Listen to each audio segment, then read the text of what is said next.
Pues como hablábamos, ¿no? Ayer estuvimos hablando de inteligencia artificial, aprendimos mucho y cuando estábamos preparando pues, la asamblea decíamos, está muy bien, tenemos una visión general, pero también nos interesa aterrizarla, ¿no? Aterrizarla a lo que es nuestro trabajo, a la aplicación práctica, real para nosotros.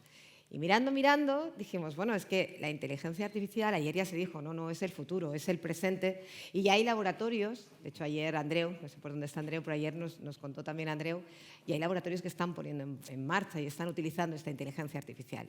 Entonces decidimos hacer una mesa focalizada en Commercial Excellence, en cómo aterrizamos esa inteligencia artificial para analizar bien y sacar el máximo de toda la información que tenemos relacionada pues, con temas de omnicanalidad, cómo podemos hacer mejor y dimensionar mejor nuestras redes de venta. Así que, no sé si podemos ver... Ajá.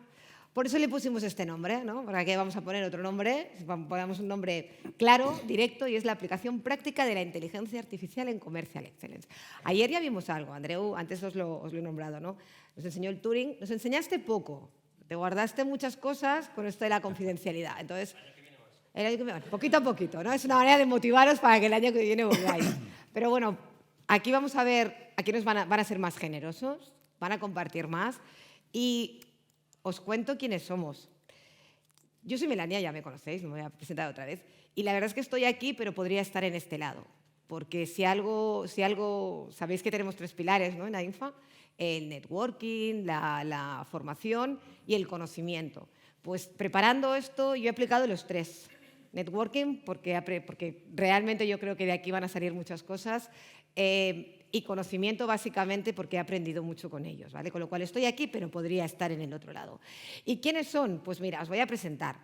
Joan Gibert, que es Strategy Planner en Kaizen, es consultor en Commercial Excellence en el sector farmacéutico. Ocupó diferentes posiciones dirigiendo unidades de negocio en diferentes áreas terapéuticas en multinacional farmacéutica, con lo cual estamos hablando de alguien que conoce el sector. Eso es la parte más importante. Marc Maury, también más de 20 años, ir sumando años. O sea, aquí hay una cantidad de años, una experiencia brutal, eso vais sumando. Más de 20 años también de experiencia creando plataformas de Business Intelligence y soluciones de inteligencia artificial también para la industria farmacéutica y el diagnóstico clínico. Tenemos a Juan Manuel Jimeno, también más de 20 años en el área tecnológica en GSK, ocupando diferentes posiciones, entre otras director global de CRM y ahora es director de desarrollo en Sercomex. Y Raquel Coca, que bueno, yo creo que muchos la conocéis. Yo no la conocía. Y os tengo que decir que es para conocerla, de verdad que es para conocerla. Lleva más de 20 años en la industria farmacéutica, entre ellos 15 en posiciones estratégicas en diferentes compañías. Pfizer, MSD, Novartis, y actualmente es Commercial Director en Daiichi, y es quien nos va a explicar en primera persona cómo ha aplicado esa inteligencia artificial. Así que ella ha sufrido, igual que los demás, cuando queremos aplicar algo, ha sufrido mucho, pero oye, yo creo que vale la pena a veces ese sufrimiento, ¿no? Y va a compartir la experiencia. Y sin más, vamos a empezar. Muy bien, pues nada, un poquito de agua. Buenos días a todos. Como se suele empezar en estos días, voy a empezar con una noticia buena y una mala, ¿de acuerdo? La noticia mala es que tenemos cámaras hoy con inteligencia artificial viendo vuestras caras. Estas cámaras os están captando y están viendo cuál es vuestro nivel, ¿no? Vuestro nivel de ojos abiertos, ojos cerrados. La buena noticia es que la inteligencia artificial, cuando mezcla esa información con un evento farma, rápidamente saca conclusiones y va a decir, esta gente está dormida porque viene de jet lag en un vuelo desde Estados Unidos. Con lo cual, estamos salvados, señores, vamos a por ello. Creemos en la inteligencia artificial y no nos va a hacer ningún mal hoy. Bueno, pues empezamos. Yo no soy un experto en inteligencia artificial, lo que sí que he hecho muchos años ha sido hacer transformación, hacer proyectos de implementación, de aterrizaje de tecnologías en el mundo farmacéutico. Con lo cual, voy a empezar a hablaros de este aterrizaje de inteligencia artificial desde mi punto de vista, cómo debería ser ese aterrizaje, qué cosas tenemos que tener en cuenta a la hora de tener tecnología, asumirla como tecnología que es válida y qué tenemos en nuestras organizaciones para poder activarla. ¿De acuerdo? Con lo cual, estamos en un entorno que ya se dijo ayer, fast moving, esto va muy rápido, hay que ser muy rápidos para realmente asumir, perdón, no paro quieto, ya os voy avisando que voy a ir de lado a lado. Para nosotros, la inteligencia artificial es muy amplia, no todo está listo para su uso, habrá cosas que estén listas, otras que no, y tenemos que ver en qué grado nosotros también estamos preparados. Con lo cual, venga, rock and roll. La curva hype, la visteis ayer muy por encima, no voy a ir punto a punto, pero la voy a explicar para que la tengáis en cuenta. Yo la he utilizado muchos años, esto es Super Gartner, saca estas curvas todos los años. En julio aproximadamente empieza a hablar de qué tecnologías en el entorno farmacéutico o en el entorno comercial, financiero, están saliendo, ¿no? Y la curva tiene 5 partes. La parte de la izquierda es la parte en la cual decimos, salen muchas cosas, todas súper chulas, y empieza a crecer la expectativa de esas tecnologías. Crece muy rápido, como crece muy rápido se queda en un punto de sobredimensionamiento de las expectativas, es como la fase de enamoramiento. Estamos en esa fase, nos gusta. Hay tecnologías que decimos, esto, tenemos que estar ahí sí o sí. ¿Qué pasa con esas tecnologías? Con muchas de ellas. Pues que en el tiempo se van moviendo y cae al punto de decepción. No eran tan chulas como nosotros pensábamos. Algunas de ellas porque la tecnología ha salido demasiado pronto. Veis que esos puntitos de colores nos dicen a qué velocidad estima Gartner que se van a evolucionar. Unas a 10 años, unas a 2. Y luego cuando están en el punto de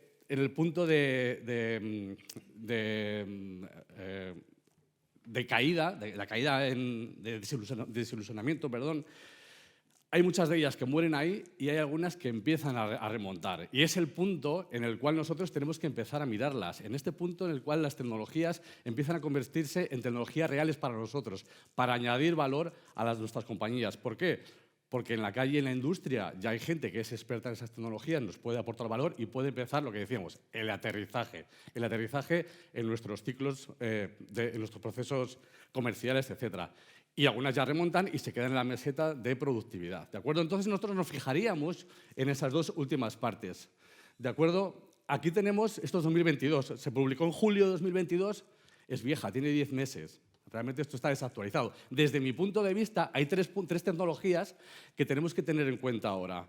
¿Por qué? Porque ya se están utilizando, porque ya están generando, se están acopladas a los procesos de negocio que nos generan valor. Estamos hablando de la inteligencia artificial generativa, estamos hablando del procesamiento del lenguaje natural y estamos hablando del deep learning. No voy a entrar en detalle en todas ellas, simplemente voy a hablar un poquito qué cosas se están haciendo, qué cosas se pueden hacer con ellas y en una de ellas luego van a ahondar mucho en qué se puede hacer. ¿De acuerdo? Con lo cual, para nosotros esta parte es clave, es saber cómo están evolucionando, cómo están llegando allí, ¿de acuerdo? Para poder ser utilizadas.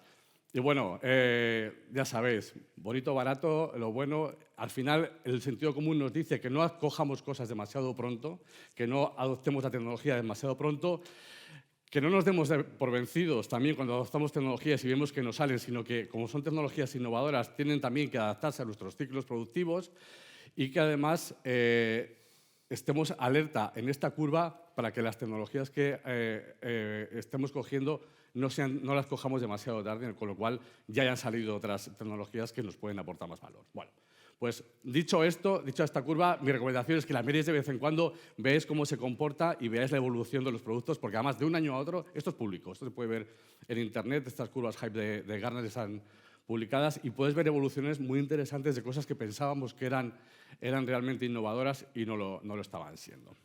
¿De acuerdo? Bueno, pues desde mi punto de vista, muy rápidamente, esas 3 tecnologías que he marcado como tecnologías que ya podemos empezar a sacar valor, tenemos el procesamiento del lenguaje natural. ¿Qué se está haciendo con esta tecnología? Pues ya se están analizando conversaciones complejas, con alto contenido científico, con alto contenido técnico, con lo cual la máquina es capaz no solamente de transcribirlas, sino que además es capaz de entender qué se está diciendo, cómo se está diciendo, para sacar unos insights que hasta ahora los sacábamos con una interpretación humana, ¿de acuerdo? Análisis de sentimiento. Por cómo se dicen las cosas en un contexto adecuado, sabemos que esa persona que está diciendo las cosas realmente está recibiendo el mensaje de una manera positiva, de una manera negativa, etc. Con lo cual, toda esa información nos vale para generar insights a la hora de readaptar nuestros mensajes, por ejemplo, en la relación visitador médico, ¿de acuerdo? Pues esta es la parte en la que ya tenemos una tecnología, tenemos a mucha gente en campo que está desarrollándola y está utilizándola para que nosotros lo utilicemos en nuestro entorno. Además, si tenemos feedback de que los contenidos que hemos trasladado a un médico no los están recibiendo bien, no les están gustando, están perdiendo el interés o están en la parte positiva, que realmente cuando decimos un mensaje les está gustando, podemos generar contenidos adecuados a ese feedback que tenemos de los médicos, con lo cual la inteligencia artificial generativa nos puede ayudar a ser un poquito más innovadores en contenidos, a generar contenidos más adecuados para cada uno de los médicos. Insisto, todo esto lo hablamos ayer, no va a generar contenidos y los vamos a lanzar. Son contenidos que tienen que ser validados. Lo que nos va a ayudar es en el proceso, ¿de acuerdo? Pero sí que es cierto que esa tecnología nos puede ayudar para hacer mensajes mucho más ad hoc a nuestros profesionales sanitarios. Y muy por encima, el deep learning, la inteligencia artificial con análisis de datos, que aquí tenemos expertos. Solamente decir que estamos moviéndonos al entorno en el cual el análisis descriptivo de lo que está pasando se mueve a un análisis totalmente predictivo y de diagnóstico. Y ahí me quejo porque de esto se va a profundizar. Bueno, pues lo tenemos claro. Hay tecnologías que ya sabemos que podemos utilizar, que realmente se pueden incluir en nuestra cadena de valor. Pero ¿qué pasa? ¿Cuál es el nivel de preparación que tienen nuestras organizaciones, ¿no? Y eso es lo que yo me he encontrado en todos mis años, no solamente en inteligencia artificial, sino en todos los proyectos. Tenemos que tener muy claro dónde vamos a incorporar, en qué procesos vamos a incorporar la inteligencia artificial. Ayer hablábamos de que no hay atajos. La inteligencia artificial nos va a apoyar, nos va a ayudar a que uno de los procesos se acorten en el tiempo, puedan ser verificados, pero no nos vamos a saltar. Con lo cual, identifiquemos cuál es nuestro proceso, cuál es nuestro proceso productivo o proceso comercial, identifiquemos cuáles son los puntos en los cuales la inteligencia artificial es un candidato para empezar a trabajar sobre ella. Una vez tenemos esto, tenemos que ver nuestra estructura. ¿Qué es nuestra estructura? Pues bueno, personas. Necesitamos personas que, aunque no sean expertas, por lo menos estén en una organización líquida, que luego va a hablar también Raquel. Son personas que tienen que estar alineadas con innovación, con romper las barreras, con trabajar en entornos seguramente disruptivos en cuanto a equipos multidisciplinares y, sobre todo, datos. Aquí estamos en la fase en la cual ya los datos en cualquier proyecto van a ser necesarios. Son datos que son para nosotros la gasolina, son el acelerador. Y si no estamos preparados para producir o para dar datos en cada una de las fases de nuestros proyectos, vamos a pinchar. Una vez tenemos todo esto, las tecnologías vienen y van, ¿no? Desde mi punto de vista, con la tecnología no podemos asumir que todo el conocimiento lo tenemos nosotros en nuestras organizaciones. Tenemos que pensar en esa colaboración. Ayer se comentaba también, había casos de uso en los cuales trabajaban con startups para ver que esa tecnología, expertos de tecnología, nosotros lo incorporamos en nuestros procesos y con nuestros datos y creamos esa simbiosis para acelerar el proceso. Si esperamos que la organización esté preparada para toda la tecnología que va saliendo, vamos a ir tarde siempre. ¿De acuerdo? Con lo cual, esa filosofía de colaboración, desde mi punto de vista, es un acelerador de la incorporación de la tecnología. Con lo cual, en el momento que tenemos esos tres bloques alineados, es cuando tenemos candidatos realmente de tecnología que pueden ser adoptados y que pueden ser incorporados a la organización. Bueno, y con esto yo casi ya que acabo. En resumen, revisar las curvas Hype de Gartner, ver que no son estáticas, sino que están en continuo movimiento y a los pocos meses hay que revisarlas para ver dónde están. Los datos son el acelerador. Ayer me llevé una gran ilusión porque conocí a varios científicos de datos de las organizaciones. Perfecto. Necesitamos científicos de datos dentro de las organizaciones que trabajen como científicos de datos, que realmente aporten el valor que ellos pueden aportar en ese análisis y en esa preparación de datos. Mi recomendación es que se cuente con expertos fuera de la organización para acelerar esos procesos y en el momento que ya seamos maduros en la tecnología podemos plantearnos en incorporar los recursos dentro, pero siempre el acelerador será el buscar por ahí quién está haciendo el expertise. Y desde mi punto de vista, una frase que leí el otro día me pareció muy adecuada y es que la inteligencia artificial no nos va a reemplazar, nos reemplazarán personas que la usen. Así que con esto os dejo a vosotros. Muchas gracias. Bueno, creo que el control te lo vas a quedar tú. No, lo vamos a Os pasar. cuento, ahora aterrizamos. Ahora sí que acabamos. Ahora ya bajamos del avión. Vamos a bajar de este avión que hemos aterrizado para ver un caso práctico. Y como ya os he dicho que yo no sé, pues aquí tenemos a personas que saben mucho. Adelante. Muy bien, yo no os voy a presentar ninguna diapositiva, pero sí que os lo van a contar todo Raquel y Marc, que son los expertos. Pero sí que os quería contar un poco unos antecedentes, de dónde venimos, de dónde ha salido todo esto que os vamos a presentar ahora. Y os vamos a aterrizar mucho, os vamos a enseñar muchas cosas, ¿no? Como Andreu nos dijo ayer, y luego no tendremos que mataros. Os quedaros con lo que os contamos y espero que sobreviváis a la experiencia. Mira, nuestros antecedentes son... Marc pues, viene del mundo del desarrollo de plataformas de visualización de Business Intelligence. En estas plataformas con Kaizen for Pharma, que era la empresa anterior y todavía vigente, y que desarrollamos plataformas que una característica diferencial es que visualizábamos datos de actividad y resultados juntos, ¿no? Y qué bien, ¿no? Luego ya veías cosas muy interesantes. A partir de ahí avanzamos y empezamos a decir, oye, ¿no podemos hacer modelos predictivos cuando mezclamos todas estas cosas, ¿no? Muy bien, esto fue un poco nuestra historia, muy rápidamente, ¿no? Cómo viajamos en aquel momento. En todo eso, hace unos 3 o 4 años, quedamos a comer con Raquel un día en Madrid, habíamos trabajado juntos. Ella entonces dirigía equipos comerciales, ¿no? Empezamos a hablar, ¿no? ¿Qué podemos hacer para sacar más valor de los datos que tenemos en Pharma, que tenemos un montón? Y empezamos a inventar preguntas relevantes. ¿Qué podemos preguntar a los datos para que nos ayuden en la toma de decisiones en las organizaciones farmacéuticas? Pero no solo a alto nivel, no solo el director general o el director de unidad de negocio que tiene que asignar recursos entre diferentes opciones alternativas, ¿no? Pongo más delegados aquí, los pongo allí, los pongo en esta línea de ventas, los pongo en este otro, tal, ¿no? Sino también a todos los niveles y llegando al delegado que cada mañana se levanta y dice cómo uso mi tiempo, que es mi recurso, y cómo lo asigno de una forma óptima, ¿no? Bueno, tuvimos esta conversación, fue una comida, tomamos el postre, el café, adiós, adiós. Al cabo de un año aparece otra vez Raquel y dice, oye, que me han hecho directora de Business Excellence en mi compañía y quiero cambiar cosas, ya veréis que es de las personas que cambia cosas, ¿no? Y quiero meter la cultura del dato, y quiero aquello que me contaste, a ver qué podemos hacer, ¿no?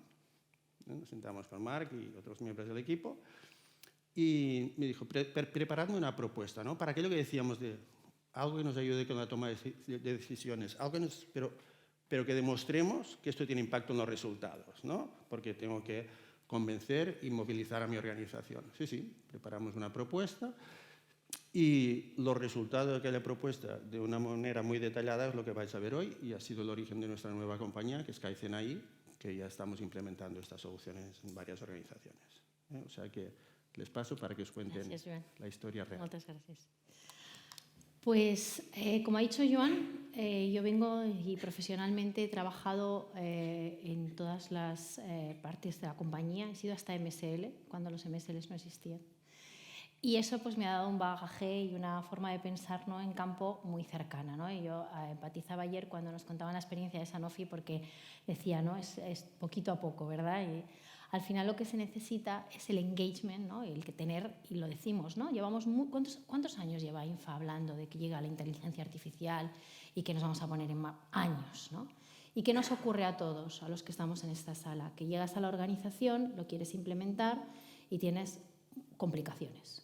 Para empezar, pues la credibilidad, el delegado que no entra. ¿Quién hablaba alguien ayer del delegado de Albacete o de Cuenca, ¿no?, que era complicadísimo, ¿no? Explícale que tiene que meterse en el ordenador, sacar datos y hacer. Entonces, para mí la primera parte y lo más importante, lo que creo que es clave para que esto haya sucedido y que creo que podéis hacer suceder en vuestras compañías con tiempos más cortos o más largos, pero es el engagement.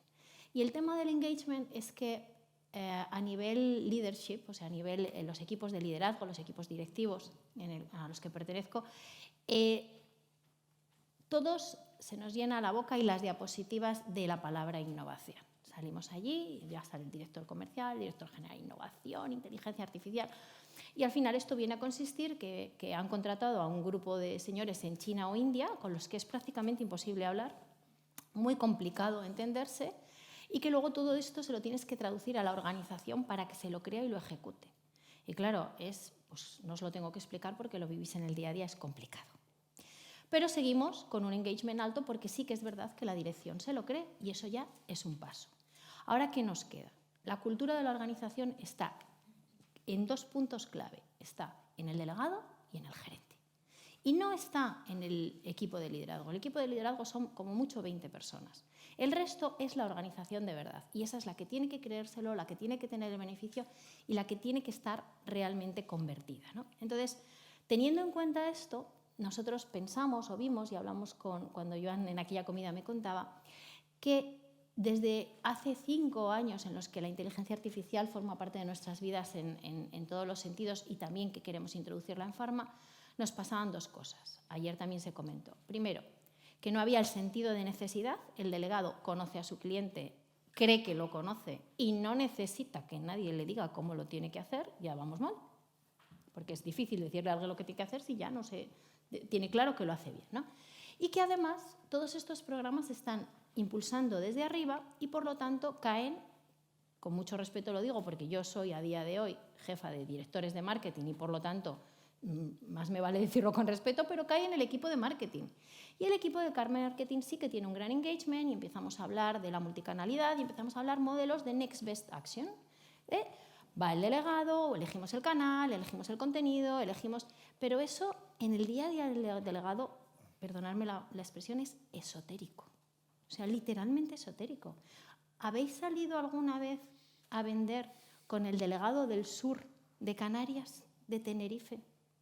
O sea, es esotérico, de verdad, no, es muy complicado. Entonces, ¿qué buscábamos? Buscábamos trabajar cosas básicas. En todas las organizaciones tenemos 158.333 KPIs que no se mira a nadie, y menos el delegado.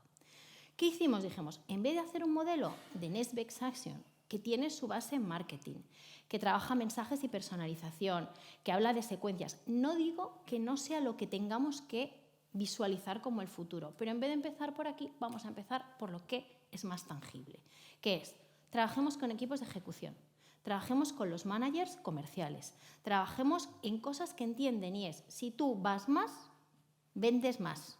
Frecuencia productiva. Nada, simple, muy simple. Hagamos mix adecuado de acciones, pero de las acciones que ellos entienden, no de multicanalidad. Acciones de, si voy e invito a un congreso, porque es lo que hacen, ¿qué me pasa? Y si voy y hago 3 sesiones clínicas, ¿qué me pasa? Y si viene el MSL o el CAM y negocia algo, ¿qué me pasa en la cuenta? Y esos son parámetros de su día a día que entienden perfectamente. Y sobre todo, una de las cosas que vimos desde el minuto 1 fue trabajar con el equipo local. Pero también hay que decir que eso lo hicimos en el momento adecuado. La comida la tuvimos antes del COVID, pero luego vino el COVID. Y claro, cambiaron muchas cosas. Ahí os dejo a Marc que os explica un poco por qué era el momento adecuado para hacerlo. Bueno, pues básicamente el tema es, haciendo un poco de recap histórico, ¿no? O sea, veníamos de silos de información que están muy separados dentro de las compañías. Teníamos el ERP por un lado con la venta interna, por otro lado teníamos los antiguos ETMS que después acabaron siendo los CRMs. Y entonces, claro, cuando tú querías analizar datos, como la información no estaba integrada, pues tenías que poner el dashboard de venta hospitalaria, el dashboard de venta IMS y el dashboard también para ver cómo va un corredor de frecuencia de los delegados. Claro, todo esto no estaba integrado. Pasó el tiempo, se empezaron a montar los primeros data warehouse a nivel local o a nivel regional, con lo cual ya tenías los BIs que tiraban del data warehouse y podías ver la parte de ejecución y la parte de performance y verlo todo a la vez, pero claro, entonces llega la pandemia, ¿no? O sea, y dices, ostras, si ya era complicado ver los impactos de face-to-face un poco con toda la serie temporal, cómo me impactan en la venta, ahora resulta que tengo mogollón de impactos sobre el médico por diferentes canales y cómo lo analizo esto. Entonces, aquí es donde entra el tema del Machine Learning, ¿vale? Os explicaré con un símil sencillo de realmente qué es Machine Learning. Si cogéis, por ejemplo, una hoja de Excel, tenéis una serie de datos, vosotros aplicáis una fórmula y tenéis un resultado, ¿vale? En este caso, el Machine Learning supervisado lo que te permite es, tú tienes una serie de datos, tienes un resultado, ¿vale? Dime la fórmula que me hace llegar de la izquierda a la derecha, ¿vale? Y esto es lo que es entrenar un modelo, ¿vale? Entonces, ¿cuál es la clave? Realmente, si lo pensáis, es muy parecido a un tema de forecasting, pero es un poquito más complejo porque realmente estás relacionando de alguna manera el entorno de la cuenta o del brick, ¿vale?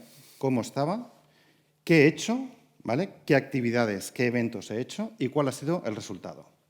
Claro, ahí lo que haces realmente es construir una fórmula complicada, ¿vale? De relaciones no lineales, ¿vale? Esto entendido como vasos comunicantes, ¿no? O sea, yo por mucho que suba el face-to-face, llego a un nivel en que saturo la venta, ¿vale? No voy a lograr más venta incremental, pero tampoco, por ejemplo, si me está diciendo que los RTEs me están funcionando, pues aquello también depende de que haga acciones previas, ¿vale?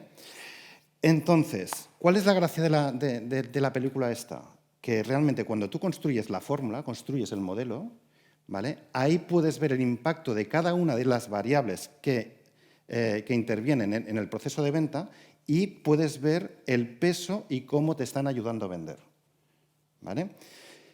Dice, claro, esto suena súper bien, ¿no? Pero los problemas que tenemos con esto, ¿qué es?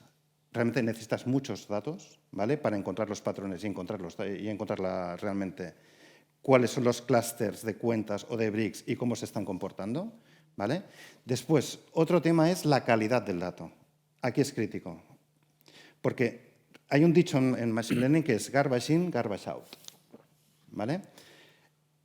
Y ahí, claro, tenemos el problema en el mundo occidental que realmente, claro, tú tienes la venta a nivel de brick o a nivel de cuenta, ¿vale? Pero, claro, tú los impactos los haces con los médicos. No tienes la prescripción del médico. Entonces, claro, dices, lo normal sería bajar más abajo, pero, claro, ahí solo tienes información subjetiva del delegado. Entonces, lo que hacemos nosotros es quedarnos un nivel más arriba, nos quedamos a nivel de cuenta con dato objetivo, con lo cual podamos asegurar realmente que el modelo es fiable, ¿vale? Y el momento de bajar para abajo es ahí donde interviene el delegado, con lo cual acaba siendo una colaboración entre la máquina, ¿vale? Y el feedback del delegado, ¿vale? Y la otra gran pega que tiene esto es que necesita mucho tiempo de máquina. Realmente, o sea, lo que nos estamos encontrando son 12 horas más o menos de cálculo por producto. Con lo cual, claro, si tienes que calcular muchos productos, tienes que levantar muchas máquinas y tiene unos costos de computación altos. Vale, lo que decíamos de cómo podemos medir las variables, porque siempre se ha dicho que el tema de Machine Learning es una caja negra y entonces realmente no sabes muy bien cómo llega a ese resultado, ¿vale? Pero eso no es del todo cierto, ¿vale? Porque aquí es donde entra el señor Shapley, que le dieron el Nobel de Economía en el 2012, ¿vale? Por la teoría de juegos cooperativos. Y realmente lo que nos dice es, si tú tienes el modelo, tienes de alguna manera la fórmula que metiéndole unos datos le das tienes unos resultados, lo que puedes hacer es permutación de valores y entonces puedes llegar a ver cuál es el impacto de cada una de estas variables en el resultado. Entonces, yo no sé si puedo ver, ¿tiene el puntero láser esto? Bueno, ¿veis este gráfico de aquí, por ejemplo? Esto lo que se está diciendo es, por ejemplo, esto es el predictor de la venta que voy a tener en el próximo ciclo. Entonces, lo que me está diciendo es, ojo, bueno, claro, si tienes una penetración alta, ¿vale? Pues esto es un predictor de que vas a crecer menos en el próximo ciclo, porque realmente, claro, te va a costar mucho más crecer. Esto sería una correlación negativa, ¿no? El segundo sería, ¿cuánto tiempo llevo con acceso en esta cuenta? ¿Sí? ¿Con este mejor? Sí, mejor. Vale. En este caso, bueno, el siguiente sería, bueno, la población. Este es un producto hospitalario, con lo cual más población asistencial, evidentemente, pues es el potencial, es un predictor de que voy a vender más, ¿vale? Y aquí entran las partes que son accionables, ¿no? Tengo la frecuencia face-to-face, los descuentos que estoy haciendo, la venta que tuve el ciclo anterior y también, como entiende de tiempo, lo que puedes identificar el patrón de compra del hospital. Con lo cual es un buen predictor de qué voy a hacer. Por mucho igual que me esfuerce, ¿vale? Yo no voy a ver el resultado en el próximo ciclo, sino al cabo de 2. Puede ser por 2 cosas. O por el patrón de compra del hospital, porque no te va a hacer la compra, o porque estás en un producto complejo como oncología, donde la escalera de adopción del médico la tienes que medir no a corto plazo, sino a más a medio plazo, ¿vale? Y esto sería el ejemplo realmente de cómo se compone la predicción de venta del próximo ciclo en una cuenta en concreto. Claro, aquí esto es lo que se llama, realmente es un force plot y lo que te está diciendo, cómo interviene en la formación del forecast, ¿vale?, cada una de las variables. Y como podéis ver, hay una parte muy importante de entorno, hay una parte que impacta menos, que es la parte que tú puedes accionar, que es la parte de eventos y la parte de impactos. Y básicamente es esto, como podéis ver, impacta mucho menos lo que hace el delegado, pero claro, esto tiene un efecto de bola de nieve, porque al final tú consigues subir un poquito la venta, pero claro, esto tiene un efecto acumulativo para los próximos ciclos. Y con esto saltamos. Esta es tuya. Claro. Imaginaros explicarle esto al top management. O sea, ha habido que explicar de todo. Ha habido que explicar, intentar explicar Machine Learning ha sido todo un qué. Pero hubo una cosa que los delegados y en general la organización entendió al minuto 1. Y lo hemos llamado RROI. Porque llevamos hablando del ROI, yo desde que tengo 20 años, no voy a decir cuántos tengo, pero desde que tengo 20. Y no había ROIs. Era imposible calcular el ROI. Es que a día de hoy el Real Return on Investment es posible. O sea, podemos realmente saber a través de Machine Learning cuáles de las interacciones y cuáles de las acciones que ponemos en marcha en campo tienen un resultado, que era lo que Marc os linkaba. ¿Y esto en qué se traduce? Pues que el delegado entiende, show me the money, aquí está el dinero. Y empezamos a funcionar, porque a partir de ahí es cuando se produce el engagement total, el decir, yo voy a recibir una frecuencia que la voy a llamar frecuencia productiva. Olvidaros del modelo de targeting y segmentation que tenemos todos, ¿no? Targeting, retargeting, como decías ayer, targeting, retargeting, vuelta al targeting y targeting del doble targeting. No. Esto es la customización del targeting. Es el detalle mínimo que se puede hacer para el targeting. Y es, yo acciono aquí y obtengo esto. Por lo tanto, tengo que accionar tantas veces para obtener este resultado. Y lo medimos siempre en objetivo incremental, otra cosa maravillosa de la industria farmacéutica. Pelea continua y absoluta, y es el carryover, ¿no? Te sientas con el jefe de la unidad y le dices, es que tienes un carryover del 95, ¿y qué está escuchando? ¿Me vas a quitar a los delegados? ¡Buh! Ni de broma, ni de broma. Pero es que es real, está teniendo en cuenta carryovers y está teniendo en cuenta que todo lo que tenemos que accionar es para hacer un objetivo de venta incremental. Es sobre el carryover que puedo conseguir. Además, habla de la sensibilidad de la promoción y se traduce en qué tecla tengo que tocar para que suene mejor. Fácil de entender. Asignación óptima de recursos. Aquí tenéis a los gerentes de campo entusiasmados. Porque, claro, hasta ahora el que más pide es el que más obtiene. Aunque te cuenten que lo hacen de forma equitativa, no, el que más pide es el que más obtiene. Pero con esta herramienta puedes abrir o cerrar el grifo teniendo muy en cuenta los resultados. Y por último, y esta es la magia final, todo esto, cuando funciona, está rodado y ya tiene, ¿no? Ya la máquina ha hecho varias iteraciones suficientes como para que el algoritmo, como decían ayer, ¿no? Cada algoritmo tiene que ser entrenado en su campo, ¿no? Entonces este algoritmo hay que obviamente entrenarlo en el campo que corresponde. Pero una vez entrenado el algoritmo en el campo que corresponde, acabas pudiendo ser capaz de tener un deployment. Un deployment que no tiene que ver con que si una persona vive en un sitio o en otro, que es como hacemos el deployment a día de hoy. Es un deployment de verdad por potenciales de verdad y con una lógica basada en el incremental de venta. Esto fue lo que yo tuve que explicarles. Por suerte tenéis a Marc que os lo va a explicar, porque era complicado. Adelante, Marc. Bueno, es lo que os comentaba Raquel un poco, ¿no? O sea, el tema de frecuencia productiva. Claro, esto sería un ejemplo de cuál es el impacto de la visita face-to-face, ¿vale?, en la venta incremental. El eje de la SIS es la venta incremental, esto es la frecuencia media que estamos teniendo por cada una de las cuentas. Claro, aquí vemos enseguida que, ostras, realmente hay un plato que yo hasta que no paso de una frecuencia de 2 por ciclo, ¿vale?, no tengo un impacto realmente en venta. Con lo cual me está diciendo, ostras, realmente te tendrías que quedar en esta zona porque aquí realmente estás perdiendo tiempo y dinero, ¿vale? Y entonces ya más a la derecha, a partir de 3.5 ya es territorio inexplorado. No tengo muestra suficiente como para que el modelo te pueda asegurar de qué va a pasar, ¿vale? Entonces, ahí es donde creo que ayer os comentaba un tema de constraints del modelo, ¿vale? Las constraints tienen que ser estas. No te pases de 3,5 porque entonces el modelo no tiene suficientes datos y por lo tanto se lo va a inventar. Con lo cual no va a ser fiable, ¿vale?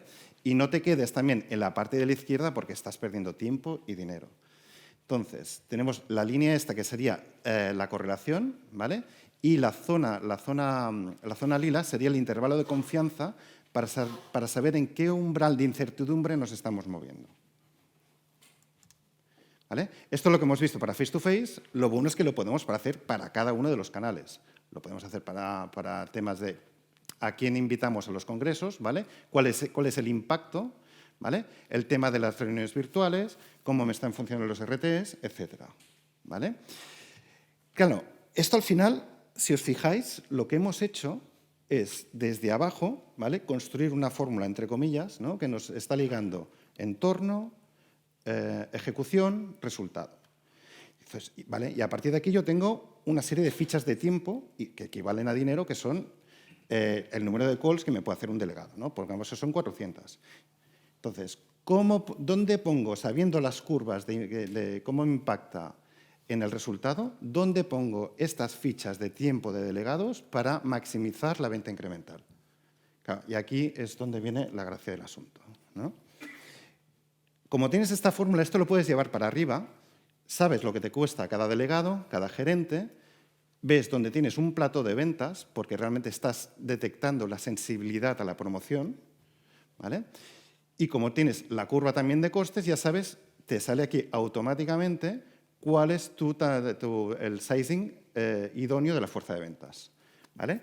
En el caso de que tengas multiproducto, una fuerza de ventas con varios productos, acordaos que realmente también hemos visto la sensibilidad a la promoción, con lo cual me está diciendo, ostras, aquí lo ideal, el mix ideal sería pon el 80% del tiempo de los delegados a un producto y el 20% al otro, porque es menos sensible, puede ser porque se haya lanzado antes o por lo que sea, ¿no? Y ya el siguiente tema sería, bueno, como yo sé la oportunidad de crecimiento que tengo y además sé la sensibilidad a la promoción, lo que puedo es hacer el deploying de los territorios basado en esto. Con lo cual pongo a los delegados donde realmente su tiempo sea más efectivo y más se transforme en venta incremental. Y esta es la diapositiva mágica. Y es que pasó. Pasó y tuvo resultados. Pero antes de explicar los resultados y explicar lo que pasó, hay que explicar cómo lo hicimos y cómo lo pilotamos, ¿no? Cuando nos mandan desde dirección y desde los equipos ejecutivos internacionales probar un modelo, esta frase nos encanta a todos. Vais a ser piloto. ¿Cuántos de aquí han sido piloto de algo? ¿Ves qué bien? ¿A que sí? Todos somos piloto. Me encanta. Cuando dicen vas a ser piloto, dices mierda. En este caso, iban a ser piloto, pero piloto propio, o sea, piloto nuestro. Y por lo tanto, no hicimos trampas. Y lo digo abiertamente porque todos sabemos que cuando uno es piloto tiene que saber manejar la situación. En este caso no. En este caso tomamos una muestra estadísticamente representativa de delegados, pusimos un grupo control y un grupo piloto. Cuando digo estadísticamente representativa me refiero a que teníamos delegados de los que te llaman para preguntarte si el iPad sirve para cortar chorizo, que de esos los hay. ¿Cómo se enciende el iPad? ¿Lo has cargado? Ah, no. Vale. ¿De estos? Y delegados de los que hablábamos también, que son los super top, que siempre tienen control sobre su segmentación, que saben dónde van, que tienen dirección. Y en ambos grupos estaban por igual. Y de la misma manera, gerentes, y dividida España en dos trozos, uno experimental y el otro no sabía lo que hacía. Y medíamos varias cosas. Durante el primer periodo, como todos en este tipo de proyectos, medíamos qué seguimiento había, si había cumplimentación de la acción, y a partir del sexto mes medíamos resultados. Y funcionó. Y funciona. Y ahí tenéis los resultados en la pantalla. Esto es real. Medíamos 3 productos en una parrilla promocional, obteniendo en todos los casos en la penetración un incremental sobre el grupo control, business as usual, en todos los casos. Y cuando hablábamos de show me the money, hablábamos de dinero interesante. Y dinero que además el delegado lo veía, porque era su incentivo, y veía que la curva al principio del proyecto le había dado una progresión, que había hecho caso de las recomendaciones y que había sucedido que había vendido más. Y ahí está el truco. O sea, nada más. Mira, de hecho, en la siguiente diapositiva hablo del engagement del piloto, ¿no? Y os acordáis que ponía al principio la pirámide de engagement, ¿no? De engagement con delegado, engagement segunda fase y engagement top management. Vale. A mí, yo les explicaba una cosa, ¿no?, a los delegados cuando les contábamos el proyecto y les intentábamos enganchar, ¿no? Se hablaba de, a mí me gusta como a todo el mundo Rafa Nadal, porque no hay nadie aquí al que no le guste Rafa Nadal. Rafa Nadal, sabéis que pues, con el tiempo se hace muy amigo de Federer, ¿no? Y en un partido Federer estaba jugando contra un griego y va perdiendo. Y Rafa utiliza inteligencia artificial en los entrenamientos y además se la cree y es un fiel seguidor del tema, ¿no? Entonces se acerca a Federer y le dice: estás perdiendo porque tu contrincante pierde fuelle a partir del sexto golpe y no estás llegando al sexto golpe. A partir del sexto golpe deja de manejar bien hacia la derecha o hacia la izquierda, no recuerdo exactamente cuál fue la recomendación. Federer le miró con cara así y dijo: prueba. Y efectivamente empezó a jugar más volea, más tranquilo, durante 6 golpes, y al sexto golpe el griego se empezó a ir a la izquierda. Giró el partido totalmente. Giró el partido totalmente. Esto es lo mismo. Cuando empiezan a ver los delegados que siguen las recomendaciones y viene el resultado, no hay quien los pare. Con lo cual, 96% de engagement. Es que lo digo porque fue difícil. 96 significa que todos seguían las recomendaciones. ¿Y por qué las seguían? Lo primero, y muy importante, KPIs simples. KPIs simples. Ni gráficos de bolas, ni no los entienden, ni les interesan. KPIs simples. Fijaros el panel. El panel de decisión es este. Esto es lo que tú vas a vender, primera gráfica. Segundo, en tu hospital estos son los canales que más impactan. Tercero, si te gastas este dinero en face-to-face, virtual, teléfono o approve emails, obtienes, esta es la cantidad que haces, este es el resultado, este es tu retorno en investment. Era a dónde tenías que ir, a quién tenías que ver, cuánto y cómo lo tenías que hacer. Pero la magia final, que realmente fue el toque que hacía que el engagement fuera muy alto, es el fine-tuning. Nos sentamos con los gerentes y nos dimos cuenta, pues efectivamente lo que pasa en estos pilotos, ¿no? Que el delegado dice: bueno, sí, hombre, yo me lo voy a creer, yo hago lo que me da la gana y pongo lo que quiero. Pues total, como nadie me vigila, yo aquí reporto lo que me da la gana. Claro, ¿qué les dijimos? No hagáis eso, por favor. Os vamos a dejar una casilla para que hagáis fine-tuning. Os vamos a dejar una casilla para que si la máquina os recomienda 10 interacciones y no las podéis hacer, pongáis 9. No pasa nada. El algoritmo recalcula. No vas a vender tanto, pero, oye, ya estamos mejorando sobre lo presente. Y les permitíamos entrar y manejar sobre la máquina. Y por último, ahí, consiguiendo el engagement a través de simplicidad, pocos KPIs y el fine-tuning, subimos en niveles de engagement en la organización. Gerentes, co-crear con nosotros el algoritmo. Ver dónde vamos, qué estamos haciendo. Pregunta mágica. ¿Pero vamos a los congresos o no vamos a los congresos? Cuando les dijimos, bueno, depende, ya se les iluminó la vista, porque ya sabéis que las compañías pasamos de no vamos a ningún congreso a vamos a todos los congresos o dejamos de volver a ir a los congresos. Preguntas muy simples que nunca hemos sabido responder y que podíamos responder y les ayudábamos a decidir con los delegados. Hacíamos checkpoints regulares, eso fue un aprendizaje. Al principio empezamos un poco por libre y fue complicado, luego incluimos mucho más. Y por último, y esta es la magia final, cuando el leadership team ve que puede decidir sobre la asignación óptima de recursos, que puede adaptar las necesidades cualitativas y aún más que the sky is the limit, porque aquí ya luego ya podemos empezar a añadir omnicanalidad y marketing mix. Y sobre esto se puede añadir lo que uno quiera, ¿no? Y habla un poco también de el what's next. ¿Qué queremos para el futuro? Yo ya ahí entraba, me gusta crear y pensar cosas distintas y que el mundo puede cambiar y que podemos hacer las cosas de diferente manera. Y yo creo en las estructuras líquidas. Yo creo en que podemos hacer un ciclo con una promoción del 100% de un producto, ver que el carryover ha aumentado, que ya era alto y nos lo llevamos aún más arriba, y decir, bueno, pues al siguiente ciclo no lo promocionamos y no pasa nada. Y no pasa nada. Y cuando la máquina me dice, está usted bajando en carryover, lo volvemos a activar. O de la misma manera, No vaya usted al Hospital Clínic de Barcelona, porque el Hospital Clínic de Barcelona, cuando el CAM va y hace una buena negociación, no hace falta el delegado. No pasa nada, es que no hace falta. Ya se encarga el hospital de movilizar el fármaco. A lo mejor tiene que ir el MSL, venga, pues que vaya el MSL. Pero decisiones líquidas versus estáticas, móviles, activables, cuestionables. Todo esto cambia totalmente la forma de ver. Y al final lo que cambias es esa cultura de la organización de data driven, ¿no? Yo veo el dato y decido, a artificial intelligence driven. Y me lo creo y hago como hizo Rafa Nadal y como hizo Federer cuando le hizo caso. Y por último, ¿no? La parte que va un poco también más, ¿no? Marc, con tu... Sí, esto es un poco como qué podría pasar en los próximos 5 años, ¿no? Ahora que están saliendo las IAs generativas.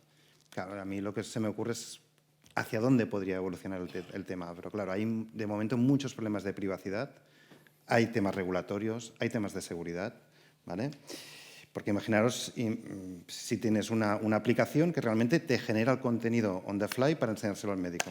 ¿Y si te está hablando de algo que está fuera de indicación? Pues la lías parda, ¿no? Pues claro, aquí hay que ir con mucho cuidado y también pues, lo que podríamos hacer es hacer una especie de chats, ¿vale? Online para los médicos para que cuando necesitan un MSL, ¿vale? Y no está disponible, pues de alguna manera esto también les pueda dar información sobre el fármaco. Pero bueno, aquí otra vez hay muchos temas regulatorios y esto es muy complicado. Y no sé si alguna vez llegará a pasar. Pero bueno, soñar es libre, ¿no? Sí. Así que esta es nuestra experiencia. Esperamos que os haya servido y que os haya dado una data suficiente.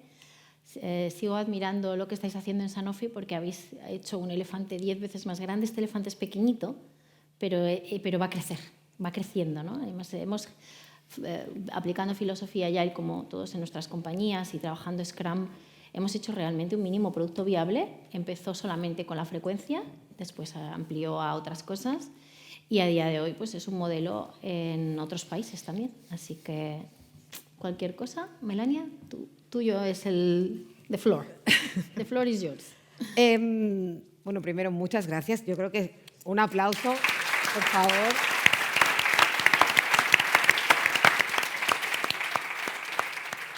Un aplauso por la generosidad, por compartir esto y por inspirarnos, porque yo creo que de aquí pueden salir cosas muy interesantes. Lo hemos hablado también cuando preparábamos esta sesión.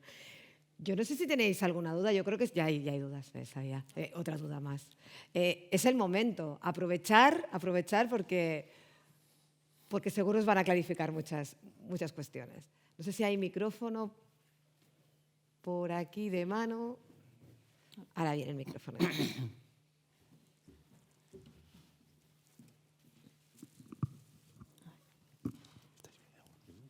Tengo aquí. Sí, por aquí había una pregunta.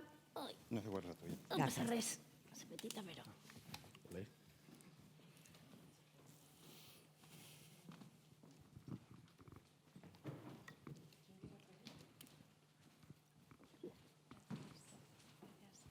Hola, sí. Hola, soy Marta de Beringer. Bueno, daros las gracias porque habéis sido súper generosos, nos habéis inspirado, estamos aquí comentando cosas, o sea, nos ha servido de mucho y creo que ha sido la ponencia más práctica de todas, así que gracias. Y nada, mi pregunta es, una cosa que nos preocupa mucho siempre en todo este mundo es un concepto que hablabas tú, Marc, que es el de garbage in, garbage out, ¿no?